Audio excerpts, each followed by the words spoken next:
Kuli panggul pasar yang suka membantu tanpa pamrih, hingga mendapatkan balasan luar biasa.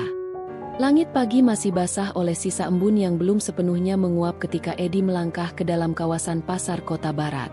Lelaki berusia mendekati 50 tahun itu mengenakan kaos oblong yang sudah mulai pudar warnanya dan celana panjang yang bagian lututnya telah ditambal 2 kali. Di pundaknya tergantung seutas handuk kecil yang sudah lusuh. Setia menemaninya sejak tahun-tahun yang tidak lagi bisa dia hitung. Edi bukan siapa-siapa di mata orang luar. Bukan pemilik kios, bukan juragan sayur, dan tentu bukan pejabat pasar. Ia hanya kuli panggul, pekerja kasar yang keberadaannya seringkali tak dihiraukan kecuali ketika dibutuhkan. Namun bagi sebagian pedagang dan pembeli tetap di pasar itu, Edi adalah nama yang tak asing. Senyum tulusnya, kesigapannya membantu tanpa banyak bicara, dan sikapnya yang tak pernah memilih pekerjaan telah membuatnya seperti bagian tak terpisahkan dari denyut nadi pasar itu sendiri. Ia datang setiap hari, bahkan di hari libur sekalipun, sebelum matahari sepenuhnya menyembul di ufuk timur. Di saat sebagian orang masih sibuk dengan kopi dan berita pagi, Edi sudah berdiri di pinggir jalan samping pasar, menunggu truk-truk dan mobil bak terbuka yang mengangkut sayur mayur dari daerah-daerah pinggiran. Salah satu mobil yang selalu ia tunggu adalah milik Pak Wanto, seorang supir angkut berperawakan tinggi besar dan berwajah sangar, tapi berhati lembut seperti kapas. "Pagi, Di," sapa Pak Wanto suatu pagi, melempar senyum dari balik kemudi. Suaranya berat, seperti suara orang yang baru bangun tidur, tapi ada kehangatan di dalamnya. "Pagi juga, Pak Wanto. Bawa dari mana hari ini?" Edi menjawab sambil menyingsingkan lengan bajunya.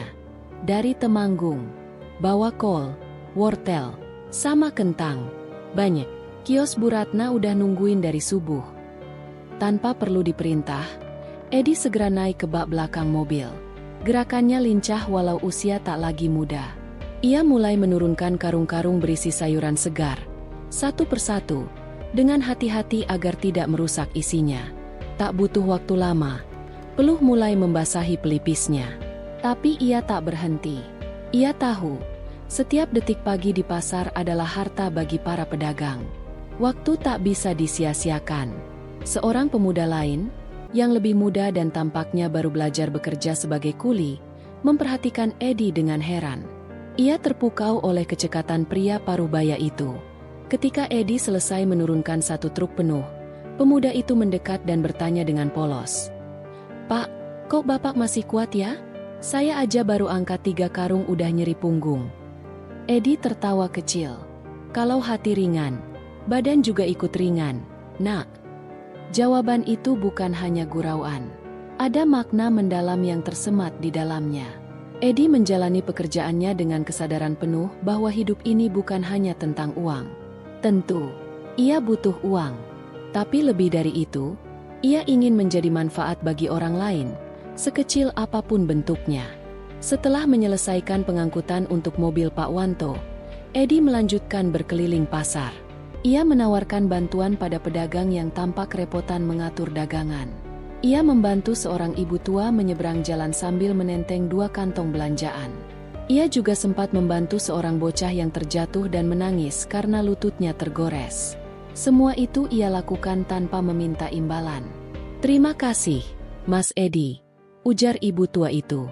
Edi hanya mengangguk sambil tersenyum. Ia sudah terbiasa dengan ungkapan semacam itu. Seringkali hanya itu yang ia dapatkan. Tapi baginya, itu lebih dari cukup. Di sebuah sudut pasar, terdapat warung kecil milik Bu Rani yang menjual teh dan nasi rames. Warung itu menjadi tempat langganan para kuli dan sopir pasar untuk sarapan. Pagi itu, setelah selesai bekerja selama 3 jam, Edi duduk di bangku panjang di depan warung. "Seperti biasa ya, Pak Edi?" tanya Bu Rani dari balik etalase. "Iya, Bu. Nasi setengah, tempe, sambal, sama teh anget." Bu Rani tahu persis kebiasaan Edi. Ia jarang makan banyak. Bukan karena tak doyan, tapi karena ia selalu berhemat. Ia menabung, walau tak banyak. Uang 1.000-2.000 ia sisihkan untuk sesuatu yang belum ia ceritakan pada siapapun. Sambil menikmati teh panasnya, Edi menatap ke arah jalan pasar yang mulai ramai oleh kendaraan dan manusia. Suara klakson bersahutan dengan teriakan pedagang. Di tengah keramaian itu, ia merasa hidup. Ia tidak menginginkan panggung besar atau sorotan kamera. Yang ia inginkan adalah tetap bisa menjalani hari dengan berguna. Ketika seorang anak kecil berlari mengejar ibunya dan hampir tertabrak becak, Edi dengan sigap meraih si bocah dan menariknya ke pinggir. Ibu sang anak menoleh dan menjerit kaget. "Ya Allah, makasih ya, Pak." Edi hanya tersenyum dan mengelus kepala si bocah. Wajahnya tak menunjukkan rasa bangga berlebihan. Ia hanya melakukan apa yang menurutnya sudah seharusnya dilakukan. Pak Wanto, yang kebetulan melihat kejadian itu dari kejauhan, menghampiri Edi. "Kau tuh, Di, kalau di kota besar, bisa jadi petugas keselamatan lalu lintas," candanya. Edi tertawa kecil. "Saya lebih nyaman di sini, Pak. Di sini orang masih saling lihat mata. Masih ada sapa, masih ada hati." Ucapan itu terdengar sederhana, tapi menampar halus kenyataan kehidupan modern yang makin individualistis. Pak Wanto menepuk pundaknya. "Kau ini langka, Di." "Biasa saja, Pak. Saya cuma kuli." "Tapi bukan kuli biasa." Ucapan itu menggantung di udara. Dan meskipun tak terdengar oleh orang lain, kata-kata itu menghujam ke dalam hati Edi. Ia tak merasa istimewa. Ia hanya menjalani hidup sesuai dengan kata hatinya. Siang mulai menjelang. Matahari menyengat lebih tajam. Edi kembali berjalan menyusuri lorong pasar, menawarkan jasa pada siapapun yang membutuhkan. Di sela-sela langkahnya, ia sempat menengok jam tangan usang di pergelangan kirinya. Waktu menunjukkan hampir pukul 12. Artinya, sudah saatnya ia pulang. Rumah Edi bukan rumah permanen. Ia tinggal di sebuah bilik kecil di pinggiran pasar. Bangunan semi permanen yang berdinding tripleks dan beratapkan seng. Di dalamnya hanya ada satu dipan kayu, satu lemari tua, dan sebuah radio butut yang kadang-kadang masih bisa menyala. Tapi meski begitu, tempat itu terasa hangat, karena di sanalah ia menyimpan semua harapan dan kenangan. Di sebuah kaleng bekas biskuit, tersimpan rapi tumpukan uang receh dan lembaran kecil yang ia kumpulkan bertahun-tahun. Ia membuka kaleng itu setiap malam, menghitung, lalu menuliskan jumlahnya di buku kecil yang ia simpan di bawah bantal. Di halaman pertama buku itu tertulis sebuah kalimat, "Tabungan untuk sesuatu yang besar." Tak seorang pun tahu apa yang sedang Edi rencanakan. Tapi ia tahu, selama ia masih bisa bekerja, ia akan terus menabung, dan terus membantu siapapun tanpa pamrih. Karena bagi Edi, balasan terbesar bukan datang dari manusia, tapi dari langit, melalui cara-cara yang tak bisa ditebak. Pagi itu, suara kendaraan mulai memenuhi lorong-lorong pasar kota barat. Edi, setelah beristirahat malam di biliknya, bangun tepat pada waktu yang sama persis seperti setiap hari. Tubuhnya masih terasa pegal, tetapi semangatnya tetap sama. Setelah merapikan ranjang darurat, ia menyalakan radio tua untuk mendengarkan sekilas suara ibu-ibu pedagang dan penjual gorengan menyapa pagi. Hari belum sepenuhnya cerah, tapi keramaian pasar akan segera dimulai. Langkah Edi menyusuri jalan tanah menuju area bongkar muat. Di sana, ia menemukan truk gula dari Karawang yang baru tiba. Beberapa kuli tampak kebingungan karena karung-karungnya terlalu berat bahkan untuk diturunkan satu persatu. Edi menghampiri tanpa diminta. "Bantu ya, Pak?" tanyanya lembut. "Alhamdulillah, Mas," jawab sopir sambil menyerahkan karung gula. "Barusan makan berat, jadi tangan agak lemas." Edi mengangguk sambil mengambil satu persatu, menghitung jalan berlubang yang mesti dilewati agar karung tak terkena tanah. Satu persatu karung itu turun rapi ke gerobak dan kemudian diatur supaya tidak gampang tumpah. Tangan-tangan lain ikut membantu begitu mereka melihat Edi berdiri di tengah, menjadi poros kecil keteguhan.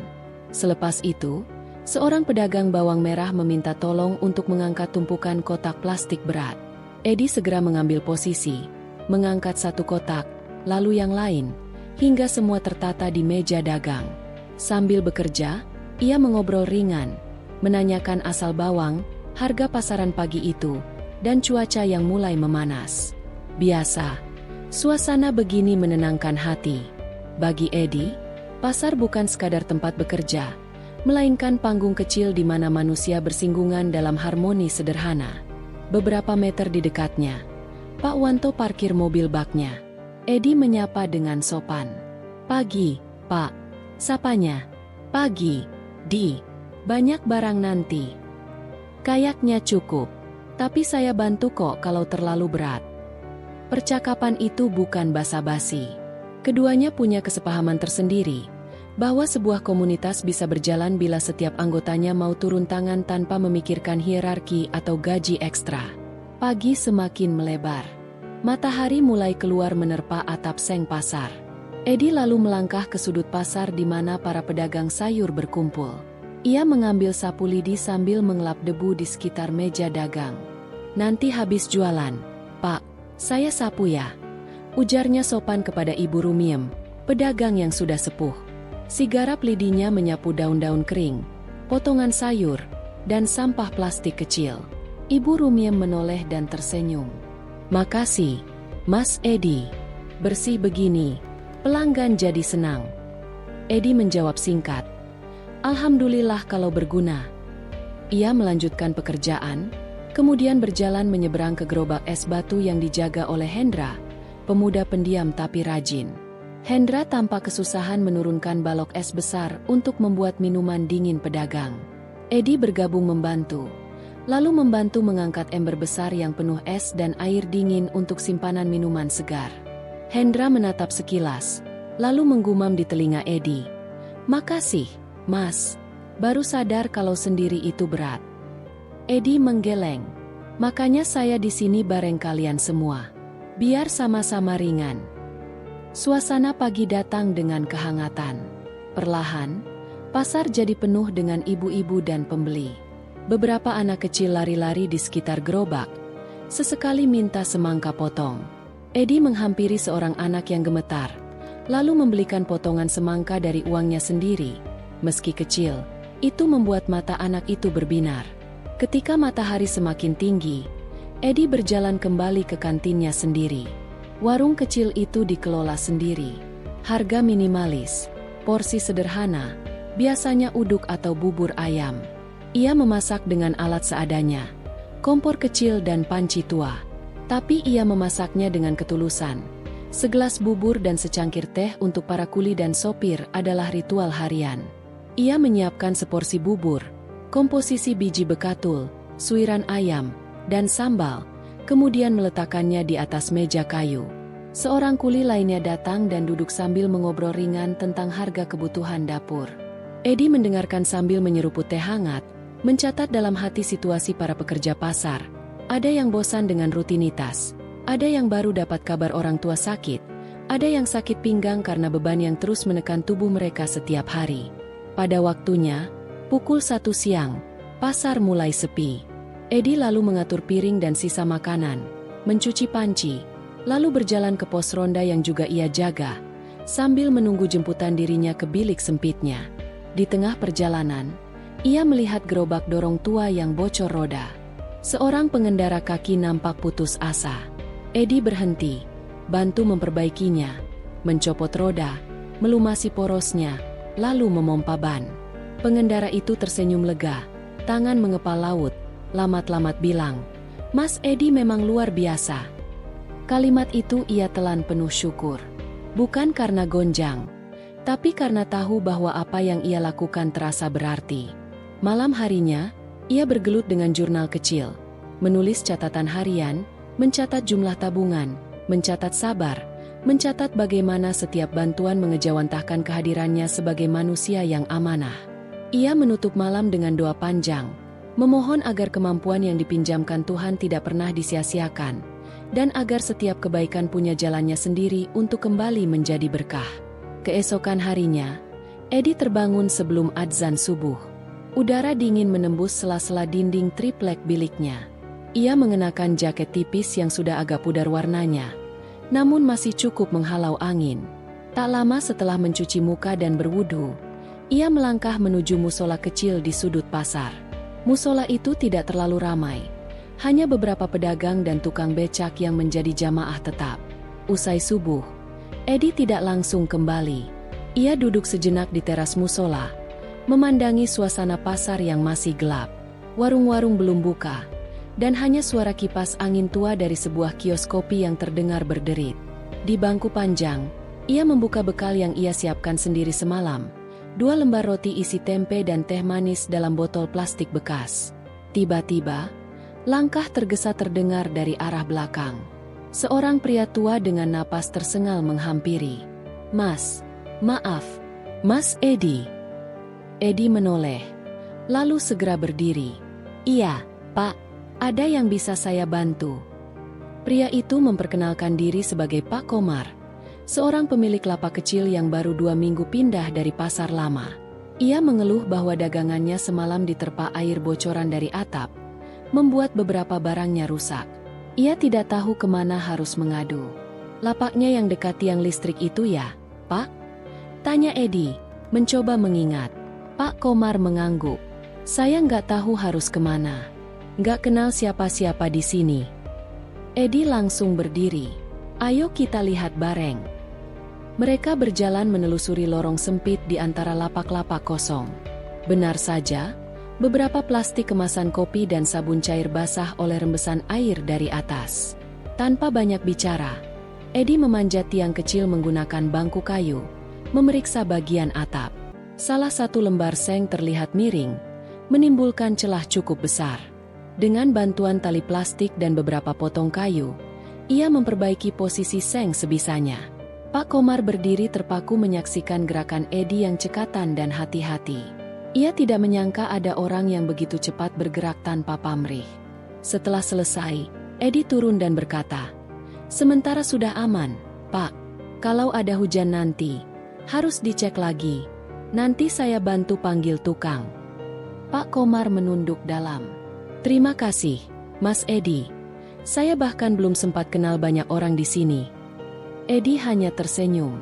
Pasar ini seperti keluarga besar. Kalau ada yang butuh, kita bantu. Siang hari itu, saat Edi tengah membawa sekarung cabai dari mobil Pak Wanto ke salah satu lapak, ia melihat seorang anak kecil duduk sendiri di tangga toko kelontong. Anak itu mengenakan seragam sekolah dasar, namun sepatunya basah dan sobek di bagian ujung. "Namamu siapa?" tanya Edi sambil berjongkok di samping anak itu. "Rian," jawabnya lirih. "Kok enggak di sekolah?" "Saya disuruh pulang. Sepatu saya rusak. Pak Guru bilang tunggu diperbaiki dulu. Ibu belum sempat benerin." Edi tak langsung menjawab. Ia melihat bekas robekan di sepatu kanan, dan sol yang sudah copot sebagian. Ia lalu menanyakan di mana rumahnya, dan Rian menyebut nama sebuah gang tak jauh dari pasar. Edi berdiri lalu berkata, "Ayo, antar aku belanja ke toko sepatu sebentar." Rian terbelalak. "Beneran, Om?" Edi hanya tersenyum dan mengangguk. Mereka berjalan ke arah deretan toko grosir. Di sana, Edi membeli satu pasang sepatu hitam sederhana. Tak mahal, tapi cukup untuk sekolah. Rian menerimanya dengan wajah berseri-seri. Ia mencium tangan Edi dan terus mengucap terima kasih. Ketika kembali ke pasar, beberapa pedagang yang melihat kejadian itu mengangguk dalam hati. Meski mereka sudah sering melihat Edi membantu orang, mereka tetap kagum. Kebaikannya tak pernah dibuat-buat, tidak juga menuntut imbalan. Sore harinya, saat pasar mulai mereda, Edi berjalan menuju lapak milik Ibu Narti, seorang janda yang berjualan kue basah. Ia melihat Ibu Narti tampak letih dan menatap etalase kosong. "Kuenya nggak habis, Bu?" tanya Edi pelan. Ibu Narti menggeleng. "Hari ini sepi banget, Mas. Biasanya sih jam segini udah habis." Edi lalu membuka dompetnya. "Saya beli semua ya, Bu. Nanti saya bagi ke tukang parkir sama penjaga malam." Ibu Narti tak bisa menyembunyikan wajah terharu. Ia menerima uang dari Edi, lalu membungkus semua kue yang tersisa. Edi tak membawa pulang kue itu.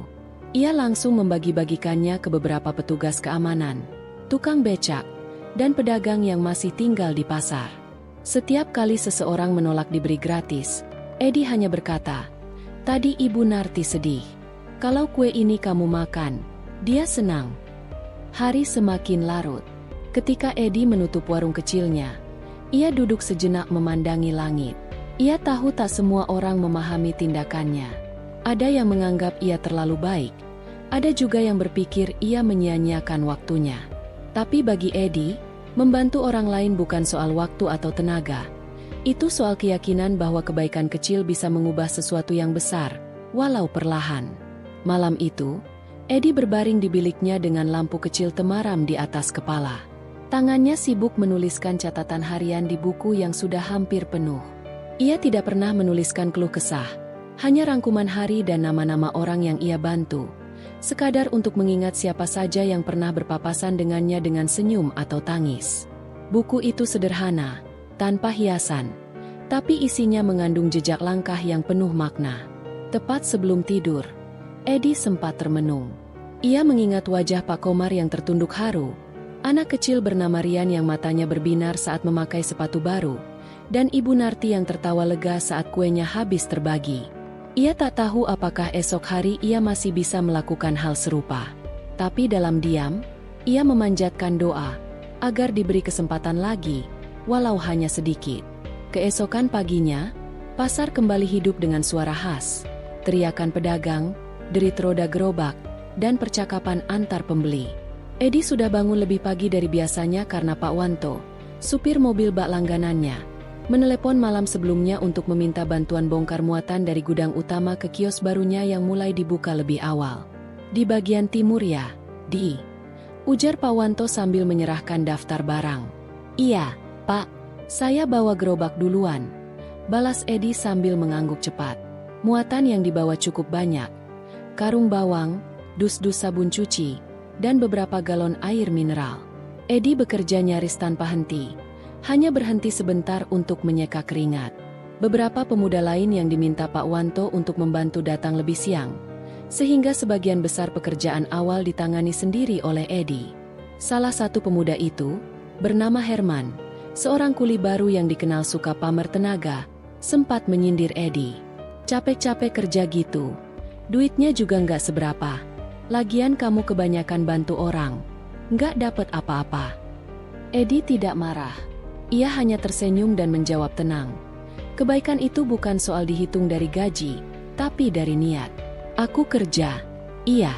Tapi kalau bisa bantu juga, kenapa harus pelit tenaga? Herman hanya mencibir sambil mengangkat karung berikutnya. Namun diam-diam, ia mengamati Edi. Ada ketulusan yang sulit dimengerti dalam cara lelaki itu bekerja. Tidak banyak bicara, tapi setiap gerakannya menunjukkan kesungguhan. Selesai bongkar muatan, Edi duduk sebentar di bangku kayu dekat kios buah. Ia melihat seorang wanita muda kebingungan dengan dua anak kecil di sampingnya. Satu anak menangis, satunya lagi duduk lesu. Permisi, Bu, perlu bantuan? Tanya Edi sopan. Wanita itu mengangguk pelan. Saya harus ambil pesanan telur di ujung pasar. Tapi anak-anak ini belum makan. Yang kecil demam sejak tadi malam. Edi berpikir cepat. Biar saya bantu ambilkan telurnya. Bu, Ibu bisa tunggu di sini. Saya kenal sama penjualnya. Tanpa banyak bicara, wanita itu menyerahkan nota kecil. Edi pun melangkah cepat menuju kios telur milik Pak Hasan. Tak butuh lama, ia kembali sambil membawa 2 rak telur. Ini, Bu, sudah saya bayar juga.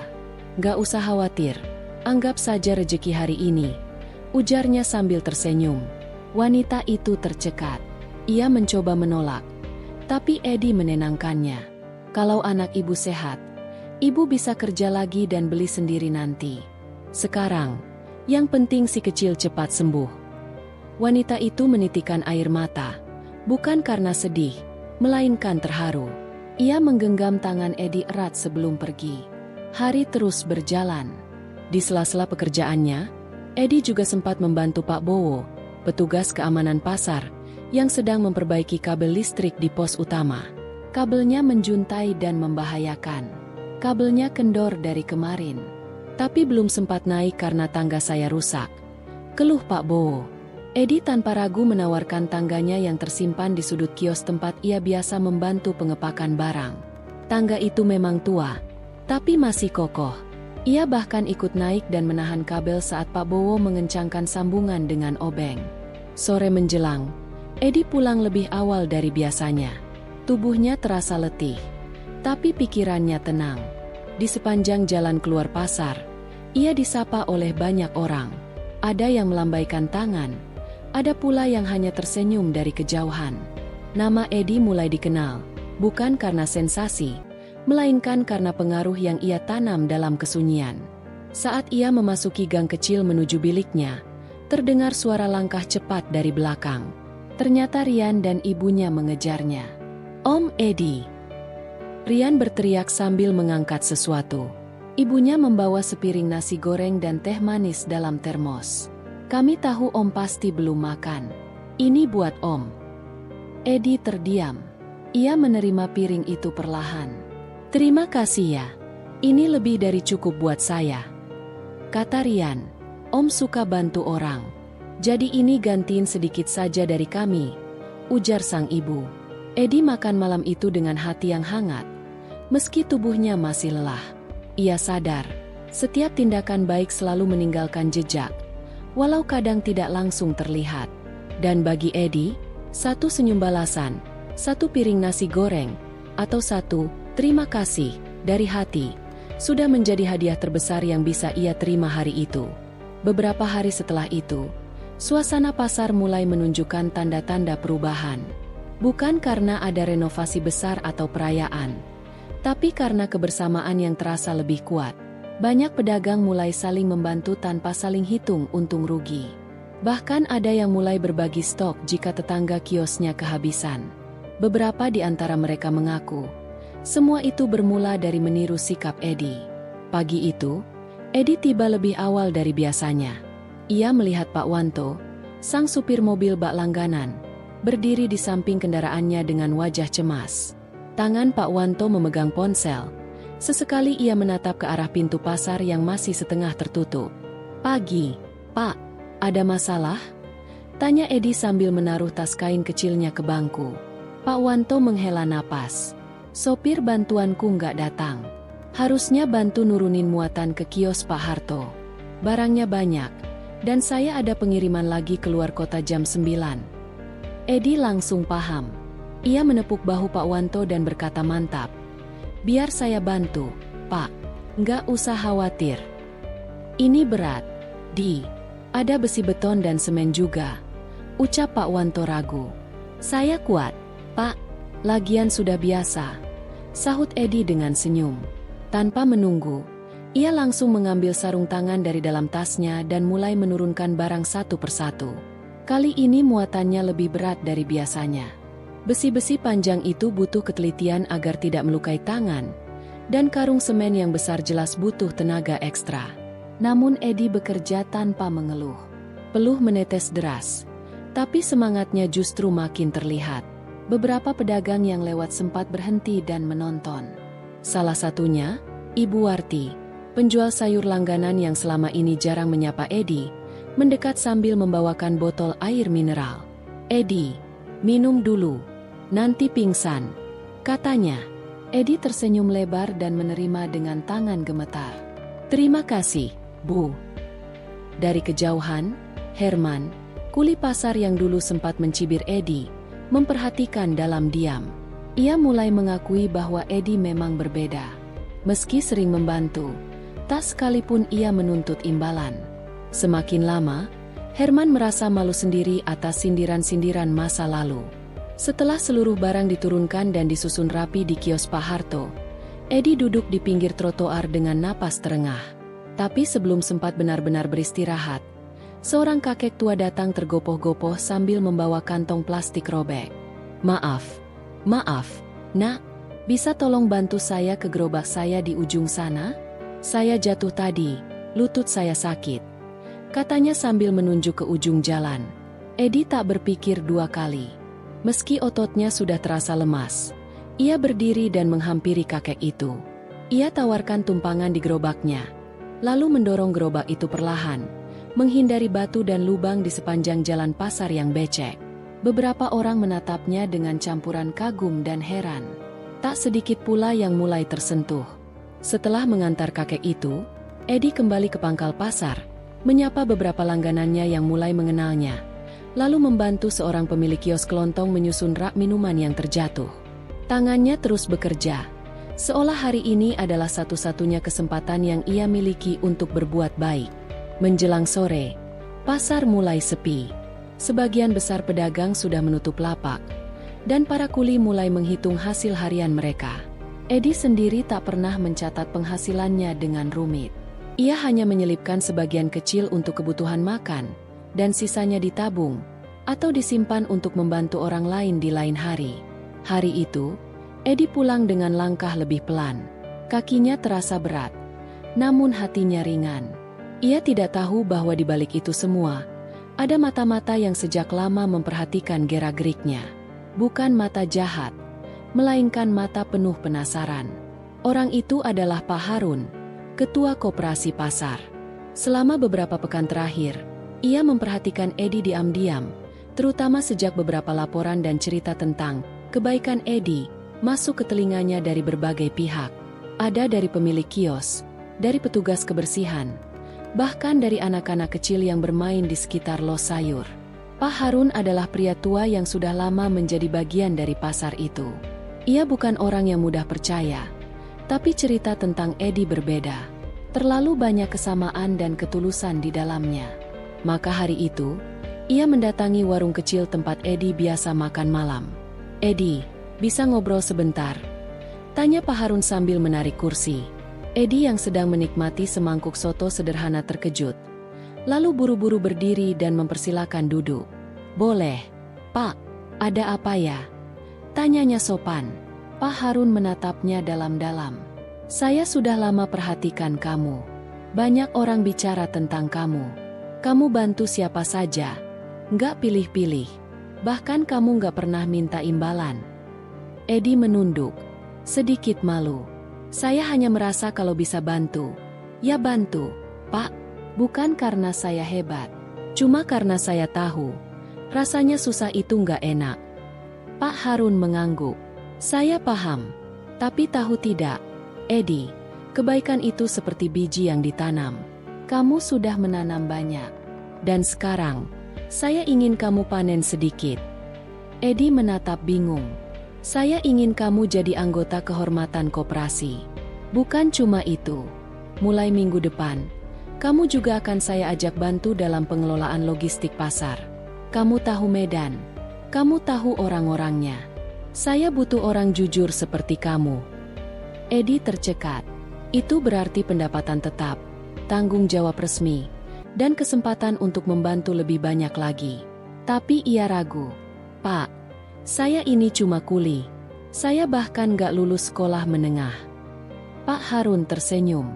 "Justru karena kamu kuli yang jujur dan rendah hati, kamu pantas.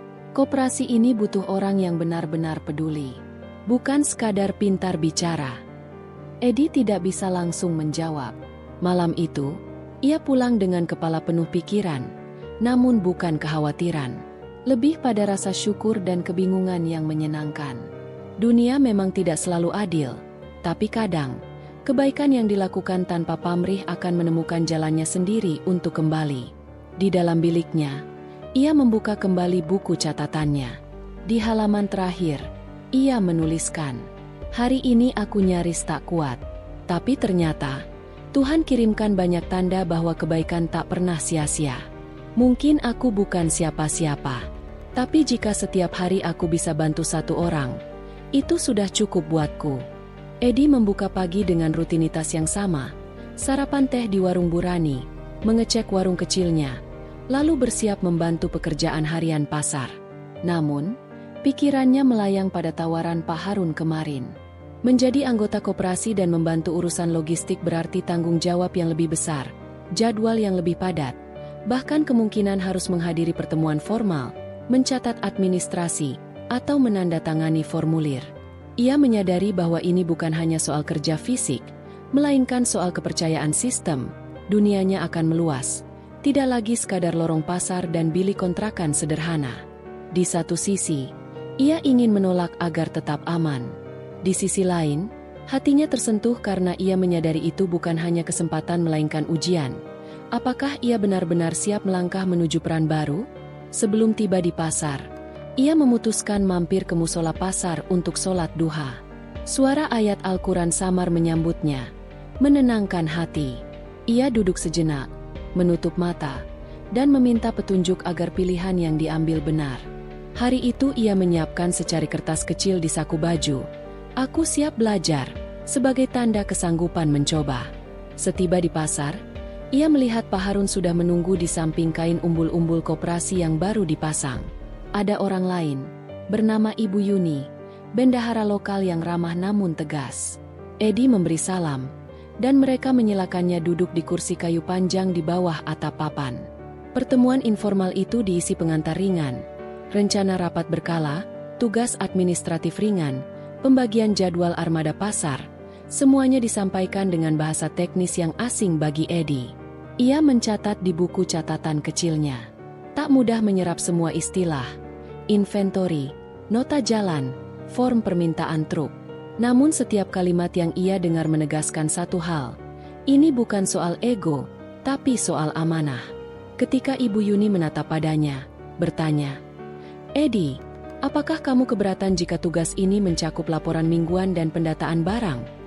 Edi merespon singkat, "Tidak, Bu. Saya akan belajar." Itu bukan sekadar jawaban, melainkan komitmen. Sehari mengikuti rutinitas koperasi, Edi menyadari bahwa menjadi bagian bukan memudahkannya. Ia harus mengelola dokumen, mencatat barang masuk dan keluar, hitung biaya jalan, bahkan tahu bahwa pajak kecil dikenakan per armada. Ia bekerja lebih lama, kadang hingga malam untuk menyelesaikan hitungan, menyalin nota, memastikan semua tercatat rapi agar tidak muncul selisih. Sementara itu, aktivitasnya sebagai kuli panggul tetap ia jalani. Ia tidak berhenti membantu pedagang dan pembeli, malah kini lebih fleksibel, karena dia paham material mana yang harus diprioritaskan untuk armada, atau bahan apa yang harus dicatat sebagai bagian dari cetak biru pasar. Ia kerap bertanya pada Pak Harun, meniru cara mencatat, belajar istilah penyusutan, dan perlahan memadukan tangannya yang kasar dengan pikiran yang cermat. Seminggu berlalu, Edi pulang terlalu malam, kadang lewat maghrib. Tubuhnya letih luar biasa, punggungnya sakit karena pekerjaan ekstra, namun hatinya ringan karena peran baru membawa aura berbeda. Ia melihat bahwa kerja keras bukan hanya soal tenaga, tetapi juga soal konsistensi mental. Pada hari Sabtu pagi, mereka mengadakan evaluasi mingguan. Semua anggota koperasi hadir. Pak udara hangat, kesibukan pagi pasar, tapi kali ini ditambah tumpukan dokumen dan kalkulator. Setiap anggota melaporkan perkembangan logistik. Truk datang tepat waktu? Ada kendala apa? Barang masuk sesuai nota atau tidak? Edi yang biasanya dia mendadak mendapat giliran. Ia menjelaskan bahwa ada 3 trayek baru yang perlu dicermati frekuensi angkutnya. Suara kecilnya didengar. Ia mampu menjelaskan alasan berdasar data. Dari laporan minggu kemarin, trayek ke kios sayur di Blok C kena biaya 4.000 per karung. Bila diperiksa, ada 2 karung yang tidak tercantum dalam catatan dan menimbulkan selisih 8.000. Setelah dilacak, itu karena karung dikembalikan oleh pemilik yang ganti belanjaan, namun tidak dicatat. Saya ajak petugas untuk mencatat setiap unit dikembalikan agar laporan lengkap. Suasana ruang rapat hening. Kekaguman muncul saat anggota saling berpandangan. Tidak ada tepuk tangan, tapi ada senyum hangat dari Pak Harun dan not terkait dari bendahara. Edi mendapat pujian pertama dalam rapat, bukan karena daring, tapi karena ketelitian yang tercermin dari data yang ia pelajari dan partisipasinya. Saat pulang, hujan turun deras. Edi terjebak di tengah pasar tanpa payung. Beberapa penjual menawari terpal. Beberapa wanita pedagang menyodorkan payung kecil. Edi menolak dengan halus. Ia berteduh di pintu warung sambil menunggu reda. Seorang pedagang tua mendekati. "Mas Edi, kamu ini luar biasa. Di saat orang takut mulai muncul di rapat, kamu malah maju bicara pakai data. Masa orang jual sayur pun bisa pakai nomor?" Edi tersenyum kecut. "Saya cuma ingin semua jelas. Kalau kita tahu apa yang kita punya, pasti lebih kerja nyaman." Pedagang itu mengangguk panjang lalu mengajak ngobrol ringan sambil menunggu sampai hujan mereda. Itu bukan pujian sekadar basa-basi, tapi pengakuan di antara sesama pelaku pasar. Ketika hujan reda, Edi berjalan pulang. Tubuhnya basah dan dingin merasuk ke tulang. Di rumah, Dini sudah menyiapkan sup hangat. Ia mengganti baju suaminya dan memasangkan lem hangat di bahu. "Apa kabar rapatnya, Mas?" tanyanya lembut. "Lancar, Bu. Alhamdulillah saya bisa ikut serta." Edi tersenyum hangat. Lili menempel di dekat ayahnya. "Papa hebat, ya," katanya pelan. Edi mengelus rambut putrinya kosong. "Gak hebat, Nak. Belajar. Baru belajar." Malam itu, mereka makan bersama di meja kecil. Taburan hujan terasa sebagai tanda pembaruan, bahwa seorang kuli panggul, yang selama ini hanya mengandalkan tenaga, kini telah menyadari bahwa perubahan besar bisa dimulai dari langkah kecil. Dari data kecil, dari laporan sederhana, dari rutin menghadirkan diri meski dingin dan lelah. Dengan begitu, Bab 3 menegaskan bahwa kebaikan dan pertumbuhan diri sejati bukan hanya soal tenaga, tetapi soal kesediaan untuk terus belajar, untuk bertanggung jawab dalam bentuk baru, dan untuk berani melangkah keluar dari zona nyaman. Pagi itu, pasar tampak lebih hidup. Suara klakson truk bersautan dengan teriakan pedagang menjajakan dagangannya. Edi, seperti biasa, datang sejak fajar, menata warung kecilnya, menyiapkan teh dan lauk sederhana, sambil membuka catatan harian dan menyalakan lampu minyak di sudut rak buku tipis. Ia bersiap seperti biasanya, tapi hatinya telah berubah sejak bab 3. Kini ia bukan hanya kuli panggul, tapi juga bagian dari sistem koperasi pasar. Itu berarti harapan baru, tanggung jawab yang makin besar, pertemuan rutin, dan kewajiban untuk menjaga keseimbangan antara tugas kuli, tugas administrasi, dan integritas personal. Sebelum memulai pekerjaan fisik, Edi menyempatkan diri mengecek inventaris armada pasar. Ia mencatat 3 truk dari pagi, 2 dari pasar induk dan 1 dari gudang lokal. Ia mengecek kondisi kendaraan, apakah roda sudah digembok dengan baik, apakah muatan tersegel, dan apakah dokumen perjalanan disertakan. Semua itu jadi rutinitas baru yang ia pelajari minggu lalu. Di tengah aktivitas itu, muncul Pak Sastro, kepala pasar yang sudah dikenal tegas tapi penuh perhatian. Ia mendekat dan menepuk punggung Edi. "Bagaimana laporan kemarin, Edi?" tanyanya ringan. Edi mengangkat dokumen ringkas. "Semua sudah saya laporkan, Pak. Ada sedikit selisih di trayek blok D dan F. 3 karung tomat tidak tercatat. Pak komplain. Saya cek ternyata memang ada. Sudah saya diskusikan dengan petugas trayek, dan kita sepakat mencatat selisih itu sebagai penanganan internal tanpa beban ke pedagang." Ia menutup ringkasan dengan tenang. Pak Sastro mengangguk puas. "Baik, aku suka cara kamu menghadapi masalah. Kamu tidak sembunyi, kamu hadapi." Sedetik terasa berubah. Edi menyadari bahwa keberadaannya tidak hanya soal tenaga. Ia memiliki peran penting dalam menjaga transparansi. Di situ letak kekuatan kecil yang disalurkan secara diam-diam. Setiba di area bongkar muat, ia menemukan situasi sulit. Sebuah truk kayu besar terjebak tanah lembek akibat hujan semalam. Sopir truk itu panik karena muatan berupa buah segar hampir jatuh terpeleset. Edi menepi dan berkata, "Bantu saya tarik, Nak. Kita tarik dari belakang, jangan dari depan." Beberapa kuli panggul ikut membantu. Edi menciptakan imbauan kecil agar semua bergerak bersama-sama dengan ritme yang sama. Dengan koordinasi sederhana, teriakan, "Hitung 1, 2, 3, dari Edi, mereka berhasil menarik truk keluar dari lubang dalam 3 kali tarikan besar. Sopir truk terengah, tetapi bahagia. "Terima kasih, Pak Edi. Kalau nggak ada Bapak, bisa rusak muatannya," katanya lega. Edi hanya menggeleng. "Biasa saja, Mas. Kita sama-sama di sini." Sebelum berpisah, sopir itu menyerahkan sekantong sawo matang sebagai bentuk terima kasih. Edi menerima sambil tersenyum. Ia tahu malam nanti buah itu akan dibagikan, dengan urutan prioritas. Carving untuk keluarga dulu, sisanya dibawa ke warung agar pedagang tetap bisa mendapat keuntungan kecil darinya. Keliling pasar sepanjang pagi, Edi juga mengawasi pekerja baru yang tampak kesulitan mengidentifikasi trayek dan tujuan barang. Ia memanggil para pemuda itu, menunjukkan detail tulisan di dokumen dan membimbing mereka mengenali kode trayek. Kadang mereka menertawakan ketidaktahuannya sendiri, lalu belajar cepat karena arahan Edi jelas dan santai. Sore hari, saat pasar mulai tutup, Edi berjalan ke kios kopi untuk bersantai sebentar sebelum pulang. Namun di sana ia bertemu Reza, pemilik toko dekorasi baru yang mendapat bantuan Edi sebelumnya. "Selamat sore, Mas Edi. Mau minum?" tanya Reza sambil menuangkan kopi hangat ke cangkir keramik. Edi menerima dalam kehangatan yang tulus. "Terima kasih, Mas." Reza menatapnya serius. "Kamu berpengaruh, Edi. Tahu nggak, sejak Baude ini ramai soal kebaikanmu di media lokal, beberapa investor pasar mulai tertarik memperbarui fasilitas. Nantinya koperasi ini akan makin besar." Edi terdiam.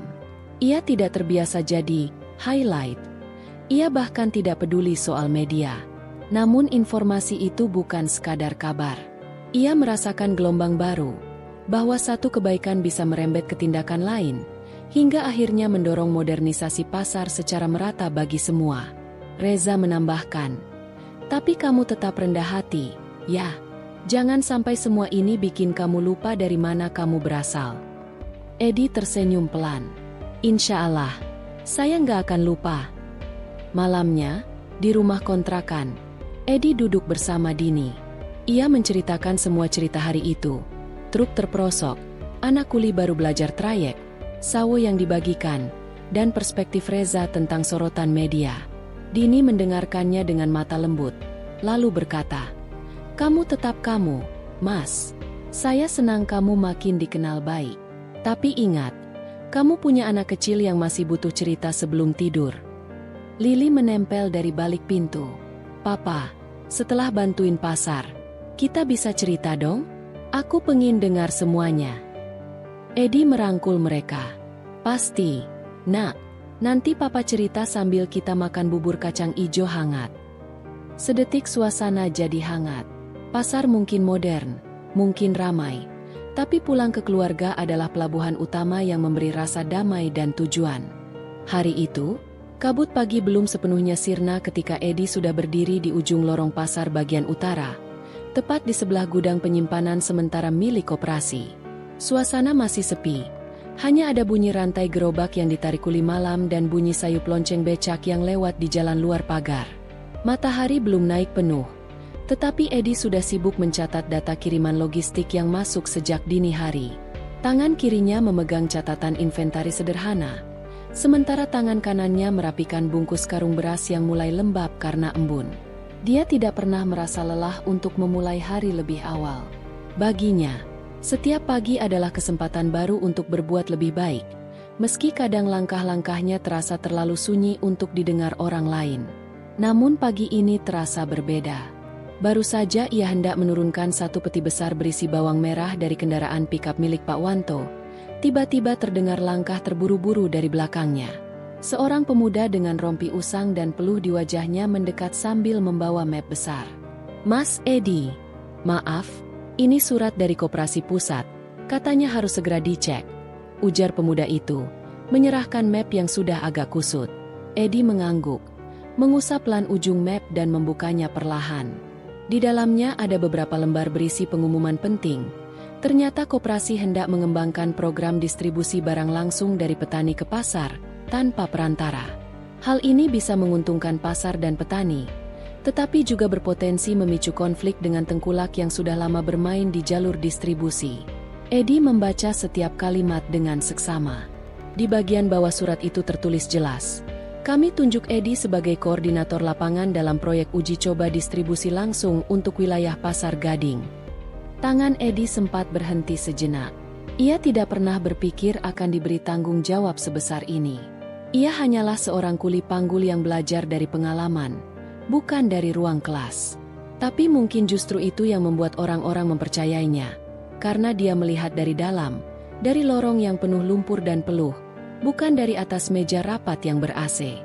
Di warung kopi pasar, tempat biasanya para kuli berkumpul selepas bongkar muat, Edi duduk bersama Pak Wanto. Sopir pikap tua itu menyesap kopi perlahan. Matanya menerawang jauh ke jendela yang menghadap gang belakang. "Jadi, kamu ditunjuk?" tanya Pak Wanto tanpa menoleh. Edi mengangguk pelan. "Iya. Katanya aku diminta koordinasi uji coba sistem baru." Pak Wanto tersenyum kecil. "Aku bangga.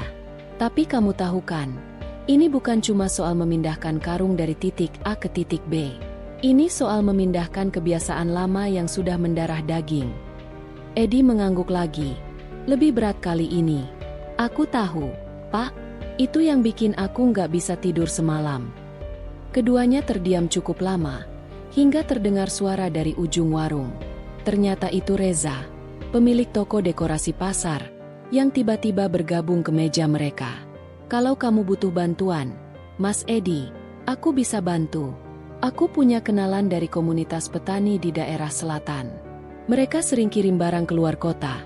Mungkin mereka tertarik kerjasama," katanya antusias. Edi menoleh.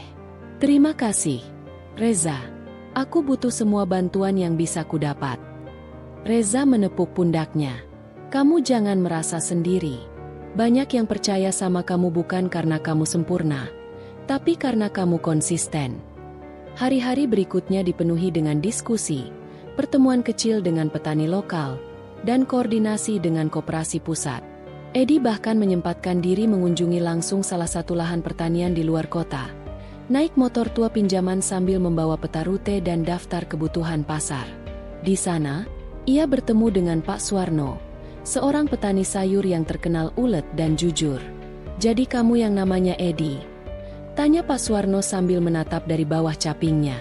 "Iya, Pak. Saya diminta bantu uji coba sistem distribusi langsung." Pak Suwarno tertawa kecil.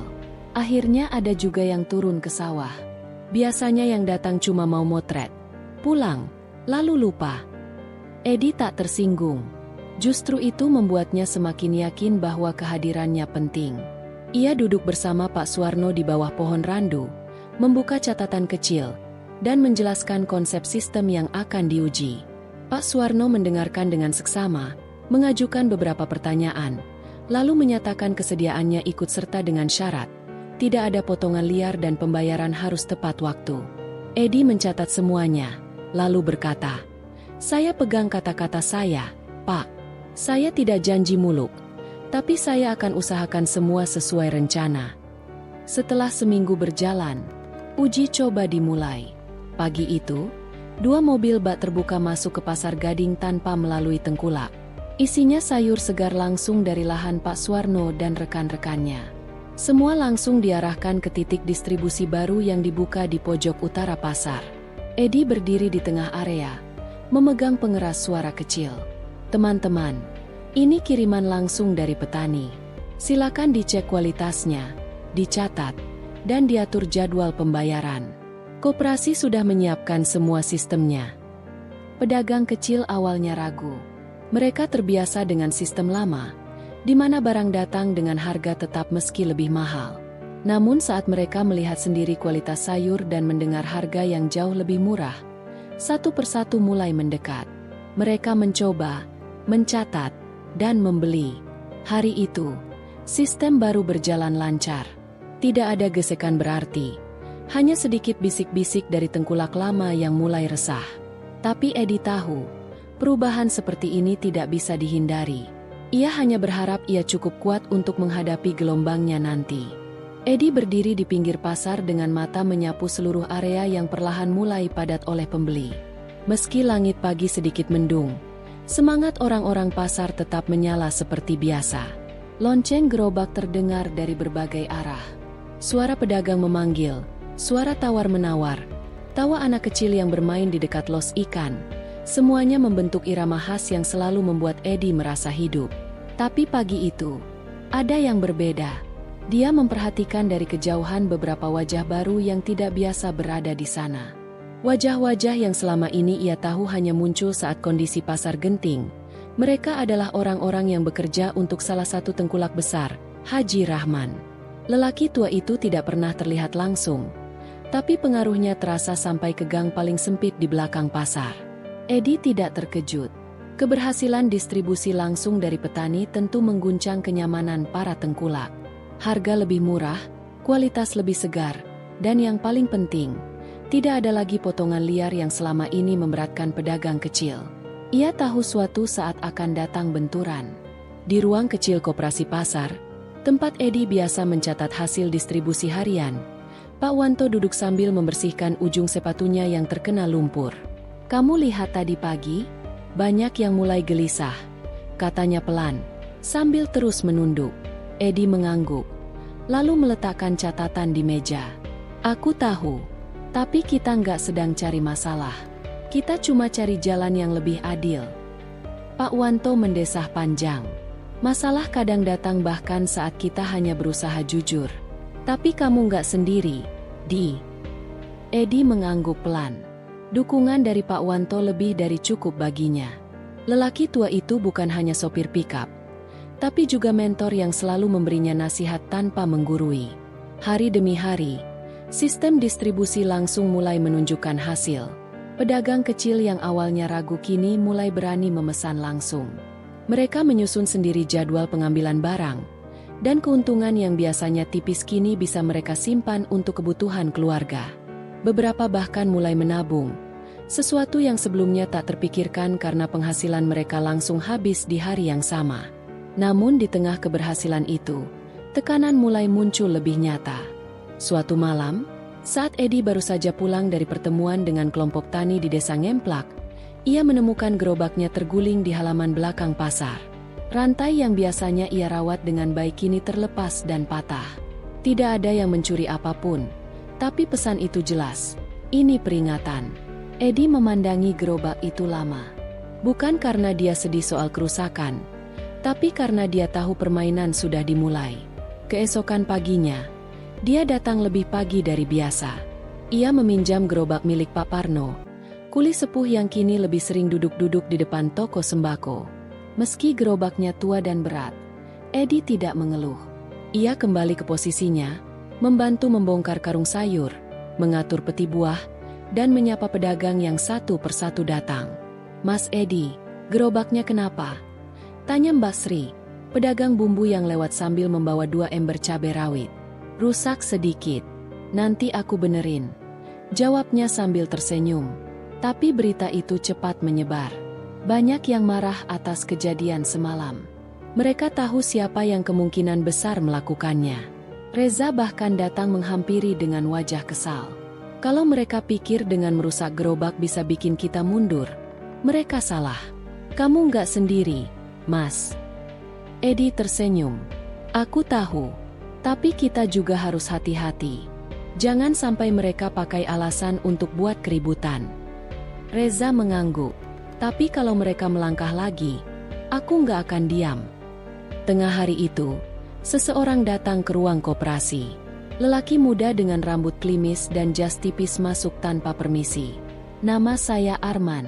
Saya perwakilan dari Haji Rahman," katanya, langsung duduk di kursi tanpa undangan. Edi menatapnya tanpa bicara. Arman membuka map, mengeluarkan selembar surat, lalu mendorongnya ke arah Edi. "Ini tawaran. Kalau Anda mau hentikan distribusi langsung itu, Haji bersedia beri kompensasi. Cukup besar, saya jamin. Dan kalau Anda kerjasama dengan kami, hidup Anda jauh lebih tenang." Edi tak menyentuh surat itu. "Saya di sini bukan untuk cari ketenangan.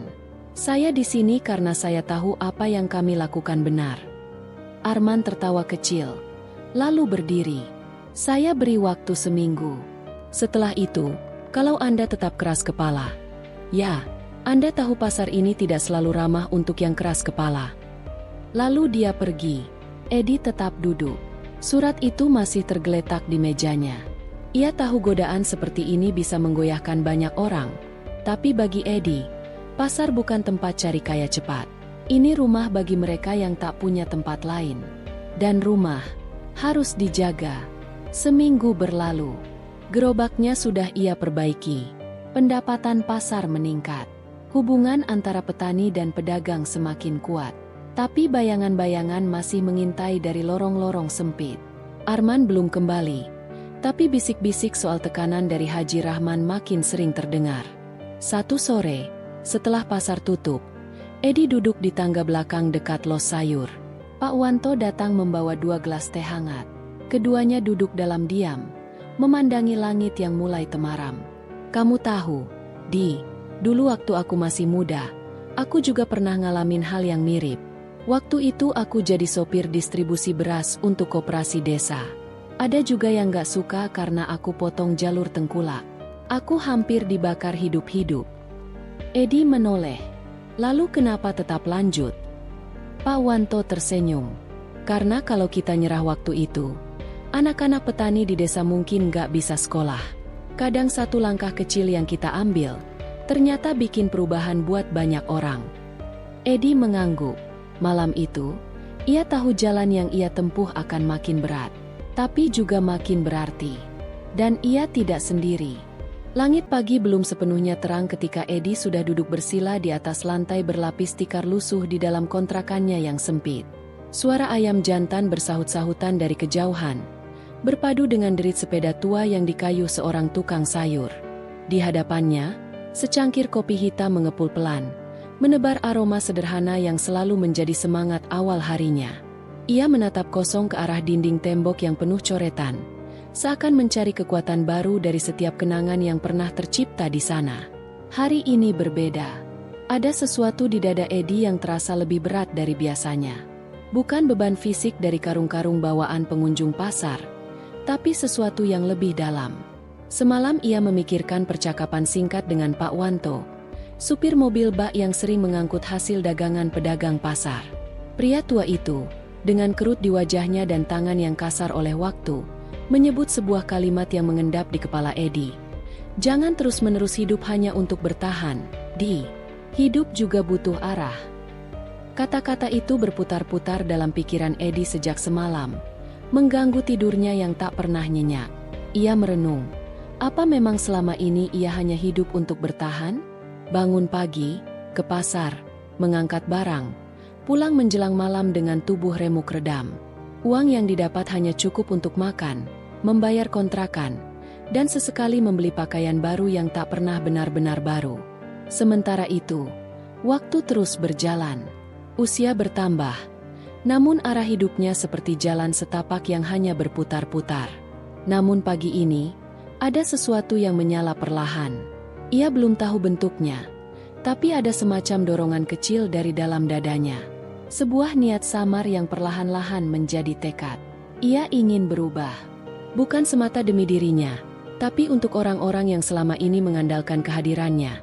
Mak Surti, pedagang sayur yang sudah seperti ibunya sendiri, Pak Darman, penjual kelapa parut yang pernah membantunya di masa sulit, dan tentu saja, Pak Wanto.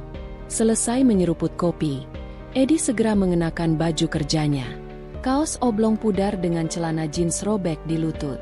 Ia mengambil handuk dan mengusap wajahnya, lalu berjalan ke sumur umum di ujung gang. Sambil mengantri giliran mandi, ia menyapa beberapa tetangga yang juga sudah bersiap memulai aktivitas. Suasana gang kontrakan itu seperti biasa, ramai dan penuh sapaan singkat yang hangat. Sesampainya di pasar, Edi langsung menuju los tempat para pedagang sayur mulai menata dagangan mereka. Ia tak menunggu diminta. Dengan sigap ia membantu Mak Surti menurunkan keranjang sayur dari becaknya. Kemudian ke Pak Darman, dan lanjut ke Bu Yuyun si penjual tempe. Di setiap langkah, Edi menyisipkan senyum. Bukan senyum basa-basi, tapi senyum yang menyimpan semangat untuk tetap bermanfaat, walau tubuhnya letih. Menjelang siang, setelah 3 kali bolak-balik mengangkut karung dari parkiran ke los dagangan, Edi duduk sejenak di bawah pohon mangga yang tumbuh di sudut pasar. Keringat membasahi punggungnya, tapi ada kelegaan yang tidak bisa ia jelaskan. Ia membuka bekal nasi bungkus dari warteg langganan, lalu melahapnya perlahan sambil menatap lalu lalang orang di pasar. Di seberangnya, Pak Wanto sedang menurunkan beberapa karung besar dari bak mobil. Edi mengangkat tangan, memberi salam. Pak Wanto membalas dengan anggukan ringan. Setelah makan, Edi bangkit dan berjalan ke arah mobil bak. Ia membantu Pak Wanto mengangkat satu persatu karung dari bak ke los pembeli. "Pak, karungnya berat banget. Ini buat siapa?" Tanyanya sambil mengatur napas. Ini pesanan langganan baru. Di pemilik rumah makan besar di pinggir kota. Baru kemarin deal. Jawab Pak Wanto sambil mengelap peluh. Edi mengangguk pelan. Pak, kalau boleh tahu, Bapak bisa dapat langganan kayak gitu gimana caranya? Pak Wanto tersenyum tipis. Seperti sudah menebak pertanyaan itu bakal muncul. Aku dulu kayak kamu juga. Di ngangkut. Kerja seharian. Tapi aku mulai rajin ngobrol sama orang. Bantu mereka tanpa nunggu diminta. Gak semua langsung kasih imbalan. Tapi mereka ingat. Dari situlah kepercayaan datang. Kata-kata itu membuat Edi terdiam. Ia menyimak dengan seksama, seolah mendengarkan wejangan hidup yang selama ini ia lewatkan. Ia sadar bahwa selama ini ia hanya melakukan, tanpa strategi, membantu, tapi tak pernah mengatur langkah. Ia mulai merasa bahwa dunia ini bukan hanya tentang kerja keras, tapi juga soal menanam kepercayaan. Hari mulai sore, aktivitas pasar perlahan mereda. Beberapa pedagang mulai menutup lapaknya. Dan suara teriakan tawar-menawar berubah jadi obrolan ringan antar tetangga. Edi menuntaskan bantuannya yang terakhir untuk hari itu dengan membantu Ibu Tari mengangkat keranjang sisa jualan ke becak. Saat ia hendak pulang, Pak Wanto memanggilnya. Di, nanti malam ikut aku ya. Ada tempat yang mau aku tunjukin. Edi sedikit heran, tapi mengangguk tanpa banyak tanya. Ia hanya tahu, kalau Pak Wanto sudah bicara seperti itu, pasti ada hal penting. Malam itu, sekitar pukul 8, Edi menunggu di depan gang kontrakannya. Tak lama kemudian, mobil bak tua milik Pak Wanto berhenti di depannya. Edi naik ke bangku depan, dan mereka pun melaju ke arah yang tak disebutkan. Jalanan malam cukup lengang, dan lampu-lampu kota memantul di kaca jendela mobil seperti bayangan masa lalu. Setelah sekitar 30 menit, mereka berhenti di sebuah bangunan semi permanen yang cukup besar. Di depannya terpampang plang bertuliskan, Gudang Sayur Segar, Mitra Petani Lokal. Edi menoleh, matanya membesar. Ini tempatmu, Pak? Pak Wanto tersenyum. Iya, mulai 2 tahun lalu aku sewa tempat ini.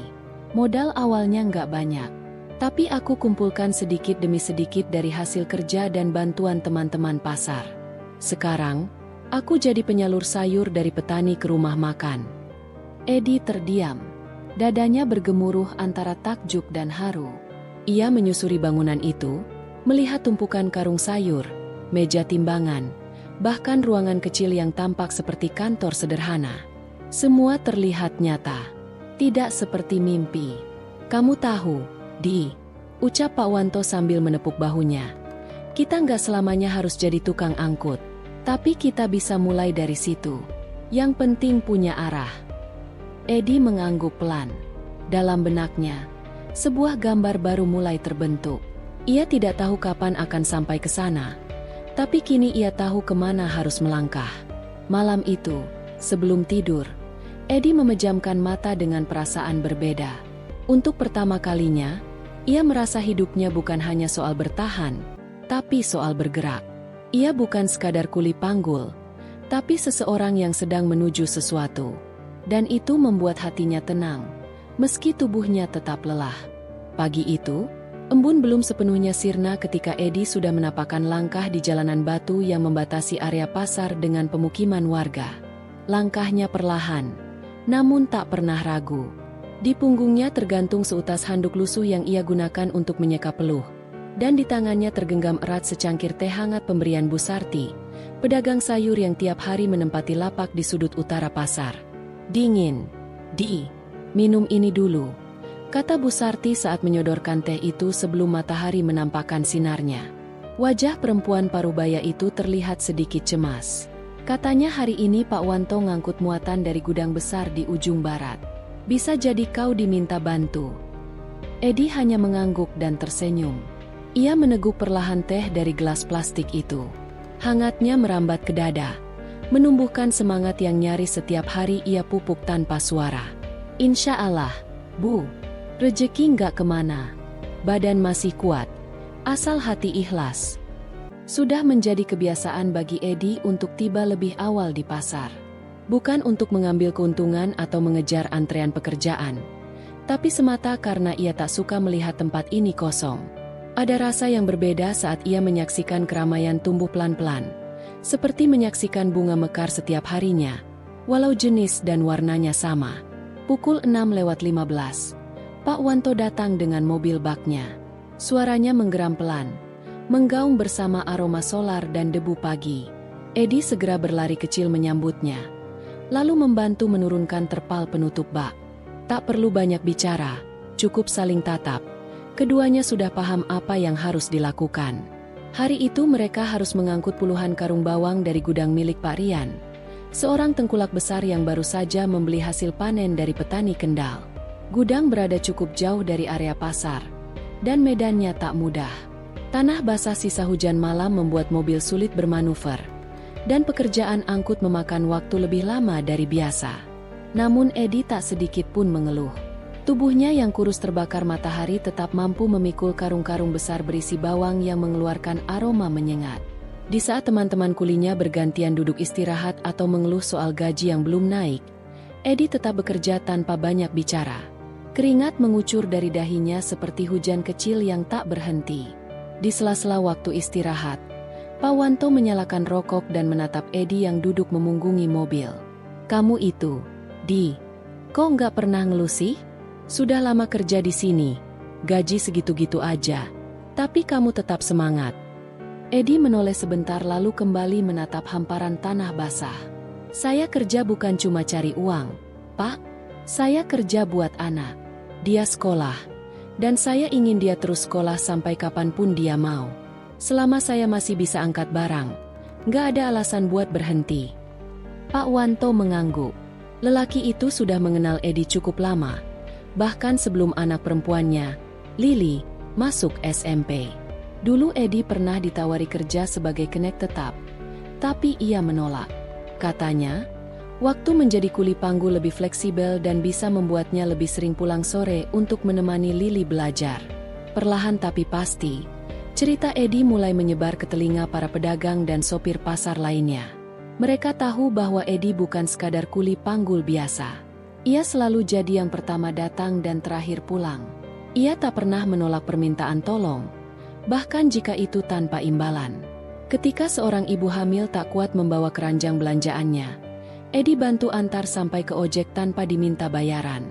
Ketika anak pedagang mainan kehilangan uang kembalian, Edi diam-diam menggantinya. Namun semua itu tak pernah ia ceritakan kepada siapapun. Ia menabung kebaikan dalam diam. Dan entah bagaimana, satu persatu orang mulai menaruh rasa hormat padanya.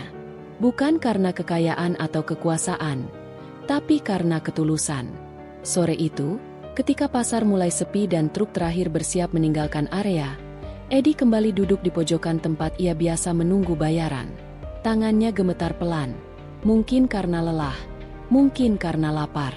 Ia belum sempat makan siang karena harus mengejar waktu bongkar muatan. Pak Wanto kembali menghampiri dengan 2 bungkus nasi megono dan 2 botol air mineral. "Makan bareng, Di. Dapat dari Bu Siti. Katanya buat kamu juga. Jangan nolak." Edi tersenyum kecil. "Alhamdulillah. Rezeki anak, Pak." Keduanya makan di atas bak mobil yang sudah kosong, ditemani semilir angin dan aroma tanah basah. Langit mulai meredup, lampu-lampu pasar satu persatu menyala, dan kesibukan perlahan berubah menjadi keheningan. "Lili sekarang kelas berapa?" tanya Pak Wanto di sela makan. "Masuk semester 2 kelas 2 SMA, Pak. Tahun depan lulus. Doakan dia bisa masuk universitas negeri. Dia mau jadi guru," katanya. "Wah, hebat. Bapaknya kuli panggul, anaknya calon guru. Salut saya, Di." Edi hanya tertawa kecil. "Saya nggak pernah bisa ajarin dia pelajaran sekolah, Pak. Tapi saya ajarin dia satu hal. Jangan pernah malu kerja apapun asal halal dan jujur." Diam-diam, di balik punggung Edi, sekelompok pedagang pasar tengah menyusun rencana kecil. Mereka sepakat bahwa kebaikan tidak boleh dibiarkan berjalan sendirian terlalu lama. Dan Edi, lelaki sederhana yang tak pernah meminta, Akhirnya akan menerima sesuatu yang selama ini tak pernah ia harapkan. Udara pagi di pasar hari itu terasa lebih dingin dari biasanya. Kabut tipis masih menggantung di antara atap seng kios-kios, menciptakan suasana tenang yang jarang terjadi di tempat seramai itu. Edi datang seperti biasa.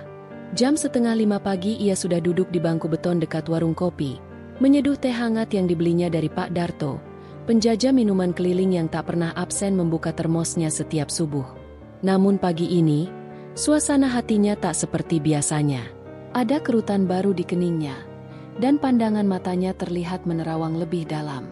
Ia baru saja menerima kabar dari Lili malam sebelumnya bahwa anaknya itu berhasil masuk sebagai peserta seleksi beasiswa di salah satu universitas negeri ternama di Semarang. Bukan hanya itu, Lili bahkan terpilih untuk mengikuti wawancara langsung karena nilai akademiknya dinilai menonjol.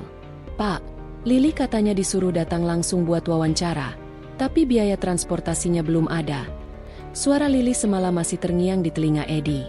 Ia menjawab seadanya waktu itu, mencoba menenangkan hati anaknya sambil menyembunyikan keresahan sendiri.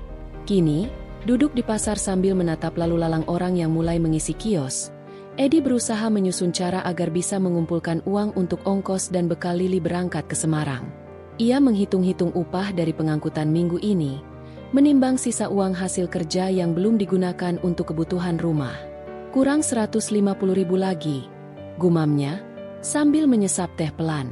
Tiba-tiba, sebuah suara dari arah belakang menyentaknya. "Di, kamu kok bengong aja dari tadi? Biasanya udah narik-narik ranjang jam segini," ujar Bujum, pedagang telur yang lapaknya tak jauh dari tempat Edi duduk. Edi tersenyum, menyembunyikan kegelisahan. "Nggak apa-apa, Bu. Lagi mikir aja. Mau ngebantu siapa duluan hari ini?" "Nah, kalau gitu kamu bantu saya dulu. Ada 2 kerat telur baru datang. Saya nggak kuat angkat," kata Bujum sambil menunjuk ke arah gerobak di samping lapaknya. Tanpa banyak tanya, Edi langsung berdiri dan menghampiri. Ia mengangkat 2 kerat besar itu, masing-masing berisi sekitar 200 butir telur. Beban itu berat, tapi Edi melakukannya dengan cekatan, seolah sudah terbiasa memikul beban lebih berat dari sekadar barang dagangan. Di tengah kerja keras itu, pikirannya tetap mengembara ke arah Lili, membayangkan wajah anak semata wayangnya yang selalu semangat dan penuh harap. Setelah selesai membantu Bujum, Edi tak sempat duduk lama. Panggilan datang dari ujung jalan. Pak Harun, pemilik toko kelontong besar di Blok Timur, meminta bantuannya untuk menurunkan karung-karung beras dari truk pengiriman. Jumlahnya tidak sedikit. Lebih dari 30 karung harus dibongkar dan disusun rapi di gudang belakang toko. Edi menyanggupi, meski tubuhnya mulai terasa lelah. Ia tahu, setiap rupiah yang ia dapatkan hari itu akan sangat berarti. Ia bekerja nyaris tanpa jeda. Saat yang lain beristirahat makan siang, Edi tetap memanggul karung, menggulung plastik, mengikat tali rafia, bahkan menyapu area bongkar muat yang penuh sisa dedak. Di tengah kerja itu, seorang anak kecil menghampirinya. Wajahnya kotor, bajunya lusuh, dan ia memegang selembar kertas.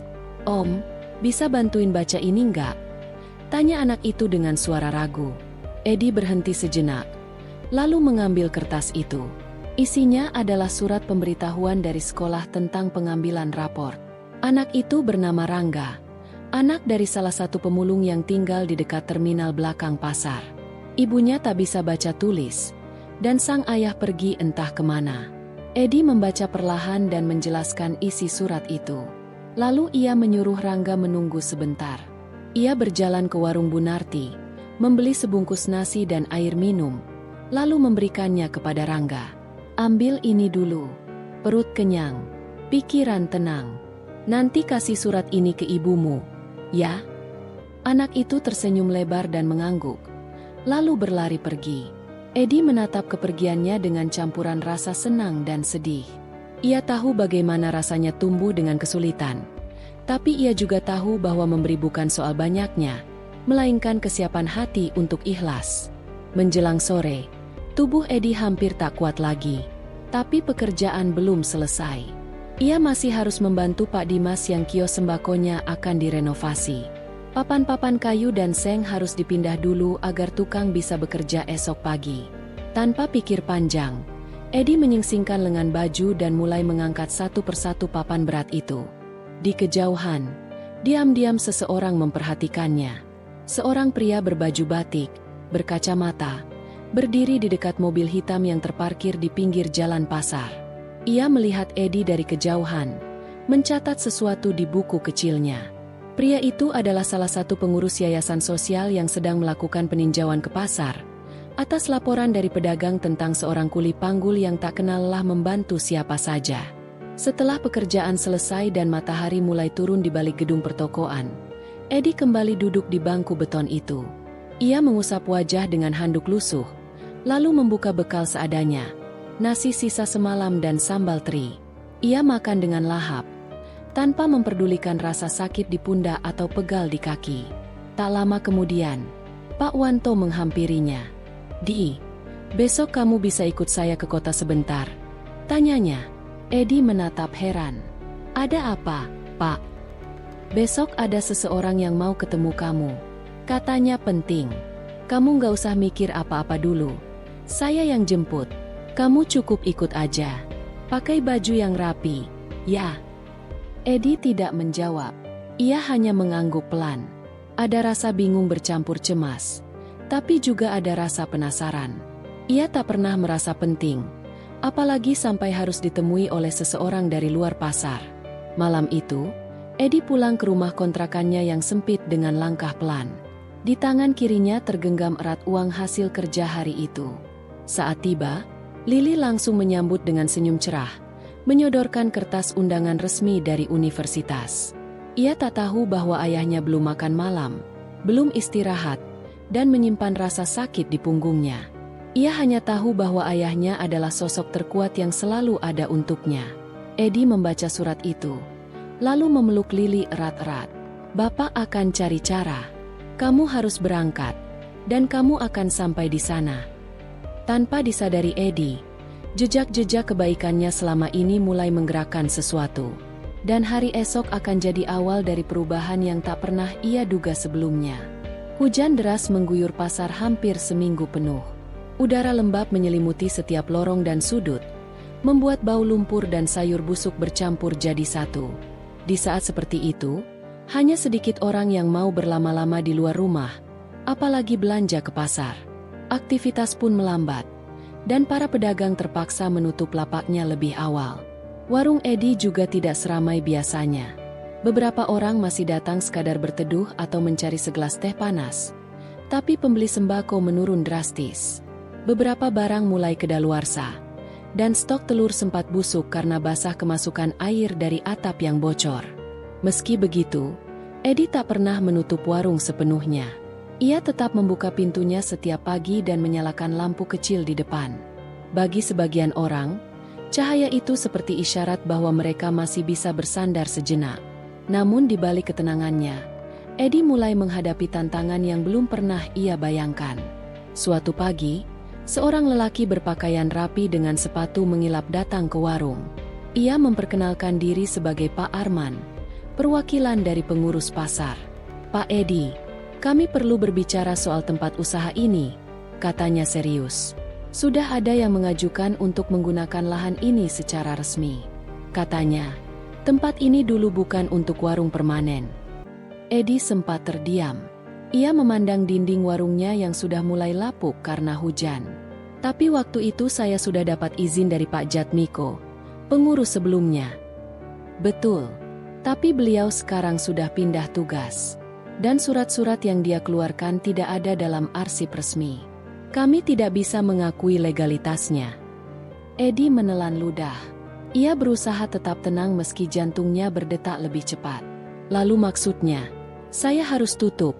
tanyanya pelan. "Kami belum bisa pastikan. Tapi kemungkinan besar Anda harus mengosongkan tempat ini. Kalau ada keberatan, silakan ajukan surat banding. Kami beri waktu 2 minggu. Jawab Pak Arman, sebelum melangkah pergi. Edi hanya mampu berdiri diam di depan pintu warungnya. Kata-kata itu bergema dalam pikirannya. 2 minggu. Jika ia tak berhasil mempertahankan warung ini, kemana ia akan pergi? Bagaimana dengan orang-orang yang sering ia bantu di sini? Bagaimana dengan Lily yang sebentar lagi harus mendaftar ulang di universitas? Sore itu, ia tidak langsung pulang. Ia duduk lama di bangku kayu sambil menatap hujan yang turun makin deras. Banjir kecil mulai merendam lantai depan. Namun tak satu pun yang mengusik pikirannya selain ancaman kehilangan tempat yang telah ia bangun dengan susah payah. Di malam hari, ia berbicara dengan Pak Wanto. Mereka duduk di rumah kontrakan sederhana sambil menyesap kopi pahit yang hampir dingin. "Kamu sudah coba cari tahu siapa yang mau ambil tempat itu?" tanya Pak Wanto. "Belum. Tapi kata orang pasar, katanya anak pengusaha dari kota. Mau bangun toko sembako besar. Jadi kamu cuma disingkirkan karena warung kecilmu dianggap nggak punya surat resmi?" Edi mengangguk. "Yah, saya nggak marah. Cuma bingung. Harus mulai dari mana lagi?" Pak Wanto terdiam sejenak. Matanya menatap dinding seolah mencari jawaban. "Di, kamu pernah nyerah waktu anakmu mau ujian nasional, tapi belum bisa bayar SPP." Edi menggeleng. "Waktu itu kamu malah bantu orang lain. Kamu panggul barang 2 kali lipat dari biasanya. Dan hasilnya kamu tabung pelan-pelan sampai cukup. Sekarang pun sama. Jangan langsung nyerah.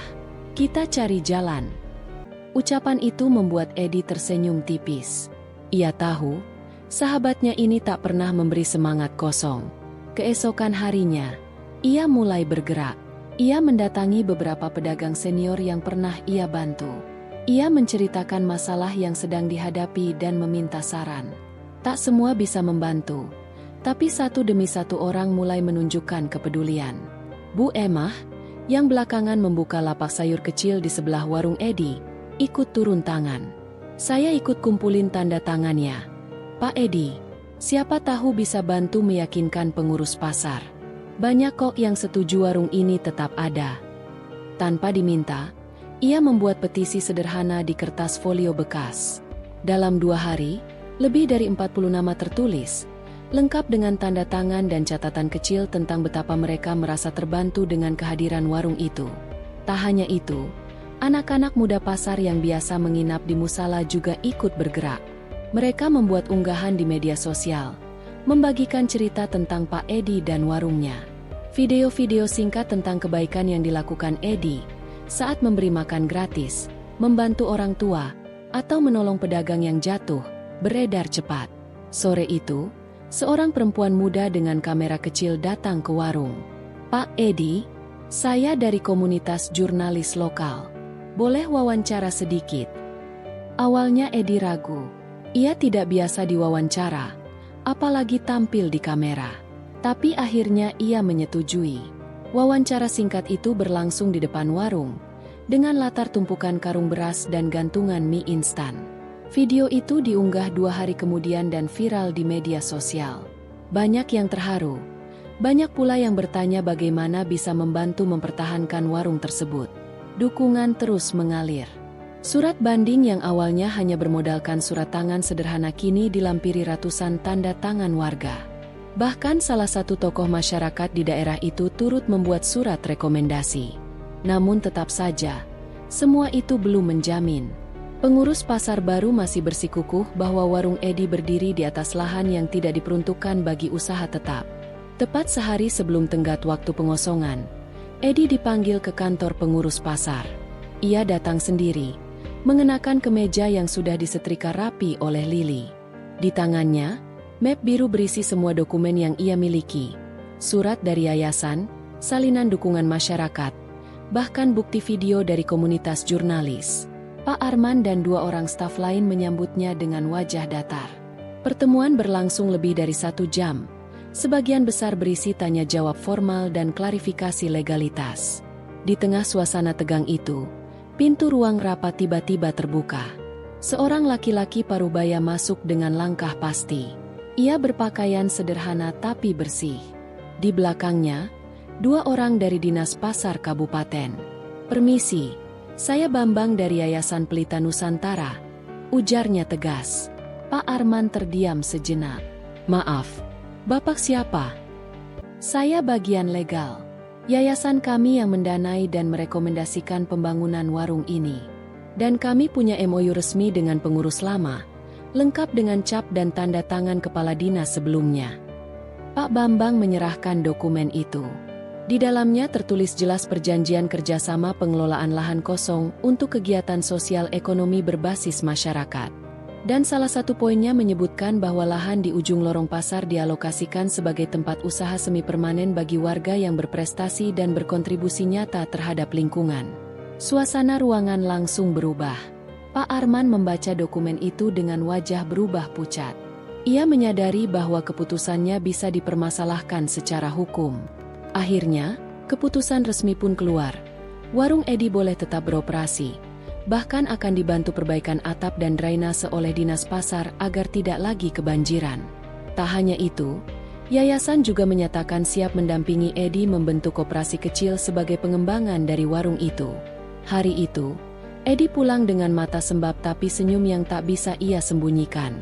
Sesampainya di rumah, ia mendekap Lili yang langsung memeluknya erat. "Pak, warung kita nggak jadi ditutup." "Enggak, Le. Kita bisa terus jalan. Dan mungkin, kita bisa bantu lebih banyak lagi." Pasar induk Banyuanyar pagi itu kembali ramai seperti biasa. Setelah hari-hari panjang dipenuhi hujan dan kecemasan akan nasib warung, suasana mulai kembali hangat. Edi, seperti biasa, sudah tiba sejak pukul 5 pagi. Ia menata barang dagangan dengan lebih semangat dari hari-hari sebelumnya. Ada energi baru di matanya. Atap warung yang sempat bocor kini sudah diperbaiki. Lantai depan yang sebelumnya becek telah diuruk dengan kerikil halus agar tidak lagi tergenang. Beberapa pedagang yang lewat menyapanya dengan senyum lebih ramah dari biasanya. Sebagian besar dari mereka tahu apa yang baru saja dilalui Edi. Perjuangannya mempertahankan warung telah menyentuh banyak hati. Bahkan mereka yang dulunya acuh, kini mulai mengulurkan tangan. Ada yang sekadar menawarkan bantuan membawakan barang. Ada pula yang menyumbang kardus kosong untuk membantu pengepakan dagangan. Pagi itu juga, Edi mendapat kunjungan dari seseorang yang tak disangka-sangka. Seorang pria muda datang membawa map coklat dan mengenakan kemeja putih dengan logo Koperasi Pasar di dada kirinya. "Pak Edi?" tanyanya pelan. "Iya, saya sendiri," jawab Edi, menyeka tangannya dengan lap kering. "Perkenalkan, saya Andre, staf dari Dinas Koperasi. Kami mendapat laporan dari Yayasan Pelita Nusantara bahwa Bapak akan dibina untuk pengembangan koperasi kecil. Kami ingin mulai diskusi, Pak, kalau Bapak tidak keberatan." Edi mempersilakan Andre duduk di kursi kayunya yang mulai usang. Mereka mulai berbincang. Andre menjelaskan skema koperasi sederhana yang bisa dibentuk dari aktivitas Edi sehari-hari. Konsepnya sederhana. Masyarakat yang terbantu oleh warung Edi akan diajak menjadi anggota, menyetor iuran kecil tiap bulan, lalu mendapatkan manfaat seperti pembelian sembako dengan harga lebih murah, bantuan sosial, hingga simpan pinjam. Edi sempat bingung. "Saya ini cuma kuli panggul, Mas. Jualan juga seadanya. Takutnya malah nggak sanggup ngelola hal begini." "Tapi Bapak punya yang nggak semua orang punya," jawab Andre. "Kepercayaan." Kata itu terngiang-ngiang di telinga Edi sepanjang hari. Ia memang bukan siapa-siapa secara jabatan, tak punya gelar tinggi, tak menguasai teori ekonomi atau manajemen.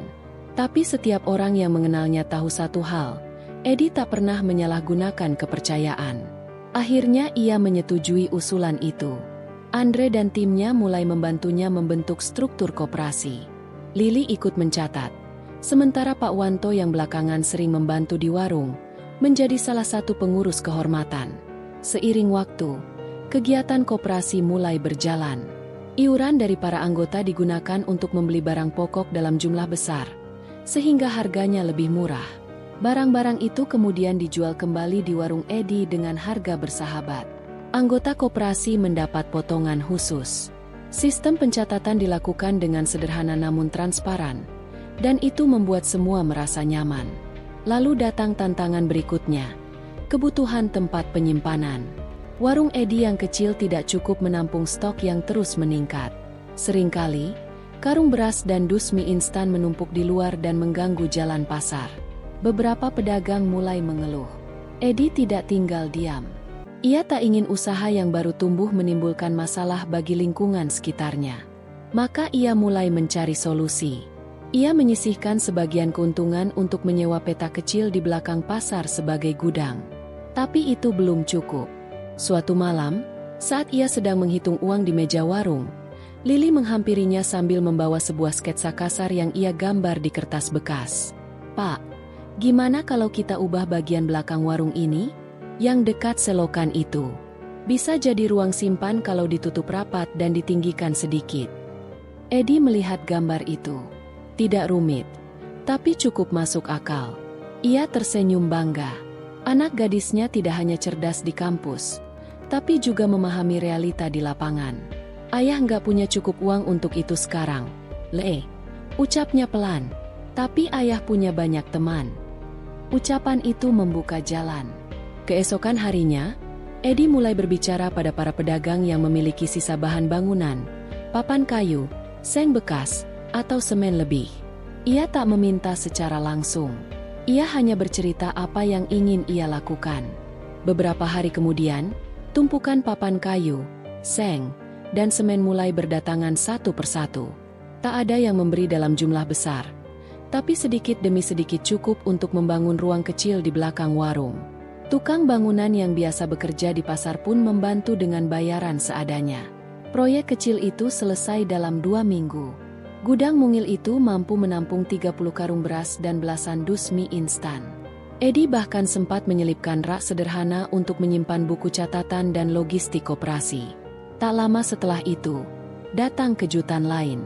Andre kembali dengan membawa seorang pria berumur 50-an yang berpenampilan rapi.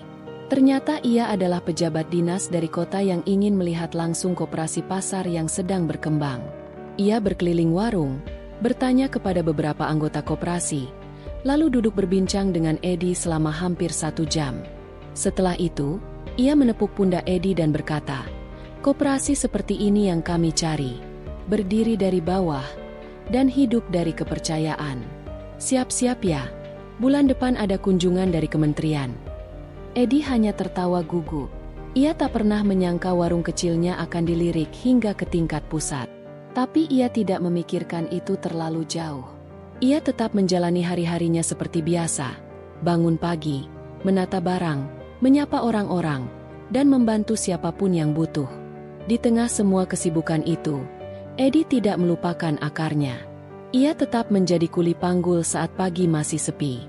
Ia tetap membantu pedagang tua yang kesulitan mengangkat barang.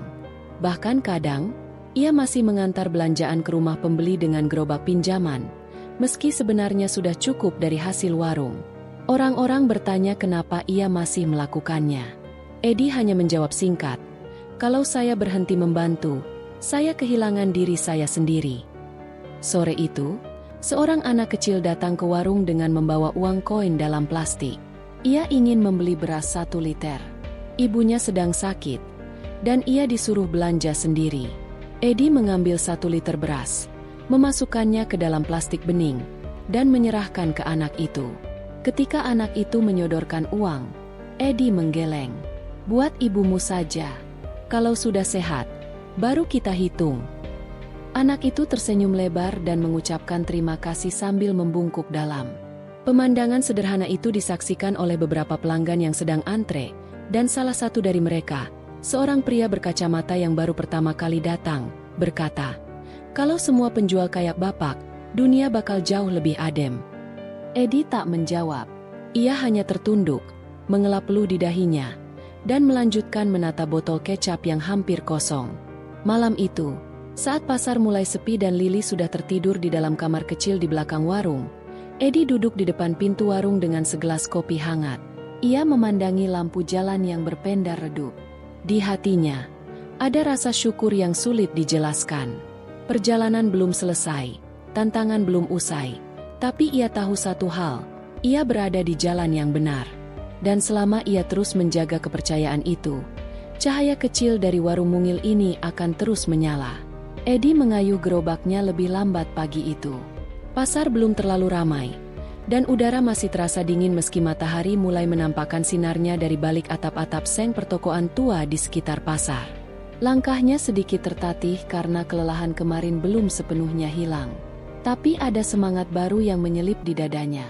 Semangat yang muncul setelah pembicaraan panjang dengan Pak Wanto malam sebelumnya. Pak Wanto bukan sekadar sopir mobil bak yang sering mengangkut sayur dan buah ke pasar, tapi sudah seperti kakak baginya. Lelaki berkulit gelap dan bertubuh kekar itu kerap menjadi tempat Edi bertukar cerita tentang penatnya hidup, tentang cita-cita yang tak sempat tercapai, dan tentang harapan-harapan yang ingin ia wariskan kepada anak-anaknya, meski dengan tangan yang penuh kapalan. Aku ini cuma kuli panggul, Pak Wanto. Tapi aku nggak mau anakku tumbuh seperti aku. Aku pengen dia punya pilihan, bukan sekadar pasrah sama hidup, ucap Edi saat itu. Matanya memandang lantai rumah kontrakan kecil mereka dengan kosong. Pak Wanto hanya menepuk bahu Edi dengan tenang. Justru karena itu, kamu harus terus jalan. Pelan gak apa-apa. Yang penting gak berhenti. Pagi itu, kalimat itu terngiang lagi di benaknya. Edi memutuskan untuk melakukan sesuatu yang belum pernah ia lakukan sebelumnya. Ia ingin mengubah cara kerjanya, bukan dengan mencari penghasilan tambahan semata, tapi dengan merencanakan, menata waktunya, menyusun hari-harinya supaya lebih terarah. Ia sadar, tubuhnya tidak akan selalu sekuat ini. Tapi kalau ia bisa mengatur langkah sejak sekarang, ia mungkin bisa menciptakan jalan baru untuk masa depan anak-anaknya. Di tengah lalu lalang orang yang mulai sibuk membuka lapak, Edi menyapa setiap pedagang dengan senyuman. Ada yang membalas, ada juga yang hanya mengangguk kecil. Namun Edi tak ambil pusing. Ia bukan mencari perhatian. Ia hanya ingin menyemai kebaikan sebanyak mungkin. Siapa tahu, 1-2 benih kebaikan itu akan tumbuh subur di hari yang tidak ia duga. Di dekat lapak milik Butini, seorang pedagang sayur tua yang biasa berjualan daun singkong dan bumbu dapur, Edi melihat keranjang plastik besar yang tertinggal di belakang gerobak. Tanpa diminta, ia langsung menghampiri dan mengangkat keranjang itu, lalu membawanya ke tempat semula. Butini yang tengah menata cabai merah sontak menoleh. "Loh, Edi, itu keranjang ibu." "Ya Allah, ibu kira hilang." "Iya Bu, tadi saya lihat di belakang gerobak. Kayaknya tadi keseret waktu didorong," jawab Edi sambil tersenyum ramah. Butini mengusap pelipisnya. "Untung kamu nemu. Kalau hilang, ibu nggak tahu mesti beli dari mana lagi." "Saya bantu bawain aja, Bu. Berat itu kalau diangkat sendiri," ucap Edi sambil menggenggam erat tali keranjang dan memindahkannya ke tempat teduh di bawah meja kayu jualan Butini. Tindakan-tindakan kecil seperti itu sudah jadi kebiasaan bagi Edi. Ia tidak pernah berharap imbalan, meskipun kadang ada juga yang menyelipkan uang 5.000 atau sekantong plastik berisi sayuran sisa. Namun, bukan itu yang dicari Edi. Ada rasa puas yang berbeda ketika bisa membantu, apalagi kepada orang-orang tua yang seringkali tidak sanggup mengangkat beban mereka sendiri. Sementara itu, kabar tentang kebaikan Edi mulai menyebar dari mulut ke mulut. Tidak ada yang menyebarkannya dengan sengaja, tapi cerita-cerita kecil itu mengalir dari satu pedagang ke pedagang lain, dari satu pembeli ke sopir truk pengangkut. Mereka mulai mengenal Edi bukan hanya sebagai kuli panggul, tetapi sebagai sosok yang selalu siap membantu siapapun. Suatu pagi, ketika Edi sedang duduk di tepi trotoar sambil menikmati teh manis dalam botol bekas air mineral, seorang pria parubaya menghampirinya. Lelaki itu berpenampilan rapi, mengenakan kemeja putih yang sudah agak kusut karena keringat, dan celana panjang hitam. Wajahnya tak dikenal Edi, tapi senyumnya cukup hangat. "Kamu Edi, ya?" tanya pria itu. Edi mengangguk, sedikit heran. "Saya Pak Leman. Dengar-dengar kamu sering bantuin orang di pasar ini ya?" "Ah, cuma bantu seadanya, Pak. Saya kerja juga di sini," jawab Edi merendah. Pak Leman duduk di samping Edi, meletakkan tas selempangnya di pangkuan. "Saya ini sedang butuh orang yang bisa bantu urus logistik ringan buat acara komunitas. Sederhana aja, nggak besar. Tapi saya butuh orang jujur dan bisa dipercaya." Saya tanya-tanya ke beberapa pedagang, banyak yang nyebut nama kamu. Edi terdiam. Ia tak menyangka namanya dibicarakan seperti itu. "Kamu minat nggak? Saya nggak bisa bayar besar, tapi bisa bantu kasih tambahan. Paling 2 minggu kerjaannya." Edi memikirkan tawaran itu. Ia belum pernah terlibat dalam acara komunitas. Tapi pekerjaan adalah pekerjaan. Dan yang terpenting, kepercayaan yang ditawarkan bukan sesuatu yang bisa ia abaikan. Boleh saya tanya dulu, kerjaannya seperti apa, Pak? Ucap Edi hati-hati. Pak Leman menjelaskan tentang program bakti sosial yang akan digelar di kelurahan sekitar, melibatkan pembagian sembako, pemeriksaan kesehatan gratis, dan pasar murah. Edi hanya perlu mengatur dan memastikan barang-barang sampai di lokasi, lalu membantu panitia di lapangan. Mendengar itu, Edi merasa tertarik. Ia berpikir, siapa tahu dengan ikut serta, ia bisa menambah jejaring, atau setidaknya belajar hal baru. Saya mau coba, Pak. Jawabnya pelan, tapi yakin. Pak Leman tersenyum lebar. Bagus. Saya suka anak muda yang punya kemauan. Pertemuan itu menjadi titik awal langkah Edi yang baru. Bukan lagi sekadar kuli panggul, tapi juga penggerak kecil di tengah masyarakat. Ia belum tahu kemana langkah ini akan membawanya. Tapi satu hal pasti, ia tidak berhenti. Langit pagi di pasar itu tampak lebih cerah dari biasanya. Sinar matahari menembus celah-celah atap seng yang berderet di sepanjang lorong, memantul di permukaan meja-meja dagangan, seolah menyinari harapan baru. Edi mengayuh gerobak kayunya seperti biasa. Peluh sudah membasahi dahi meskipun baru pukul 7 pagi. Suara tawa pedagang, teriakan ibu-ibu yang menawar harga, serta derit roda gerobaknya menjadi musik yang sudah akrab di telinganya. Namun pagi itu, langkah Edi terasa lebih ringan. Sejak kejadian beberapa minggu lalu, ketika ia menyelamatkan seorang anak kecil yang hampir tertabrak motor saat membopong sayur-sayuran untuk Burina, namanya menjadi buah bibir di pasar. Meski ia tak suka disanjung, banyak pedagang mulai memperlakukannya dengan lebih ramah. Beberapa bahkan menyelipkan pisang goreng atau segelas teh manis di sela-sela istirahatnya tanpa diminta. Pak Wanto, sang sopir mobil bak langganan pengangkut barang, yang selama ini menjadi saksi kesetiaan Edi bekerja dengan tekun dan tak pernah menuntut bayaran lebih, juga tampak makin sering menyapa dan mengajak ngobrol. Tapi Edi masih bersikap seperti biasa, membungkuk pelan dan menanggapi seperlunya. Di dunia ini, gak ada yang sia-sia, ucap Pak Wanto beberapa hari lalu, sambil menepuk bahunya. Orang kaya kamu, lambat laun pasti dapat tempatnya sendiri. Edi hanya tersenyum tipis waktu itu. Baginya, bekerja dan membantu adalah bagian dari hidup. Ia tak berpikir jauh tentang imbalan. Namun, takdir punya caranya sendiri untuk menyusun kejutan.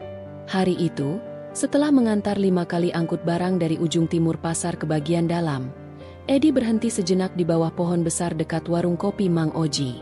Ia menyeka peluh dan duduk bersandar, menghela napas dalam-dalam. Suara klakson mobil mendekat. Mobil bak putih berhenti tak jauh dari tempatnya duduk.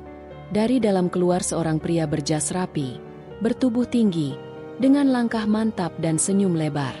Mas Edi, ya? Tanya pria itu. Edi menoleh, agak terkejut. Ia tidak mengenal pria itu. Iya, saya Edi. Saya Bram, asisten dari Pak Herman, pemilik PT Arjuna Mandiri. Kami sedang mencari seseorang yang telah membantu orang tua Pak Herman beberapa bulan lalu di pasar ini. Kami dapat informasi dari Pak Wanto, dan setelah kami selidiki, ternyata itu Mas Edi. Edi menegakkan duduknya. Bingung. Maaf, saya nggak ngerti. Pak Herman siapa? Bram tersenyum sabar. Ayah beliau pernah jatuh di pasar ini dan ditolong oleh seorang kuli panggul yang tidak meminta bayaran.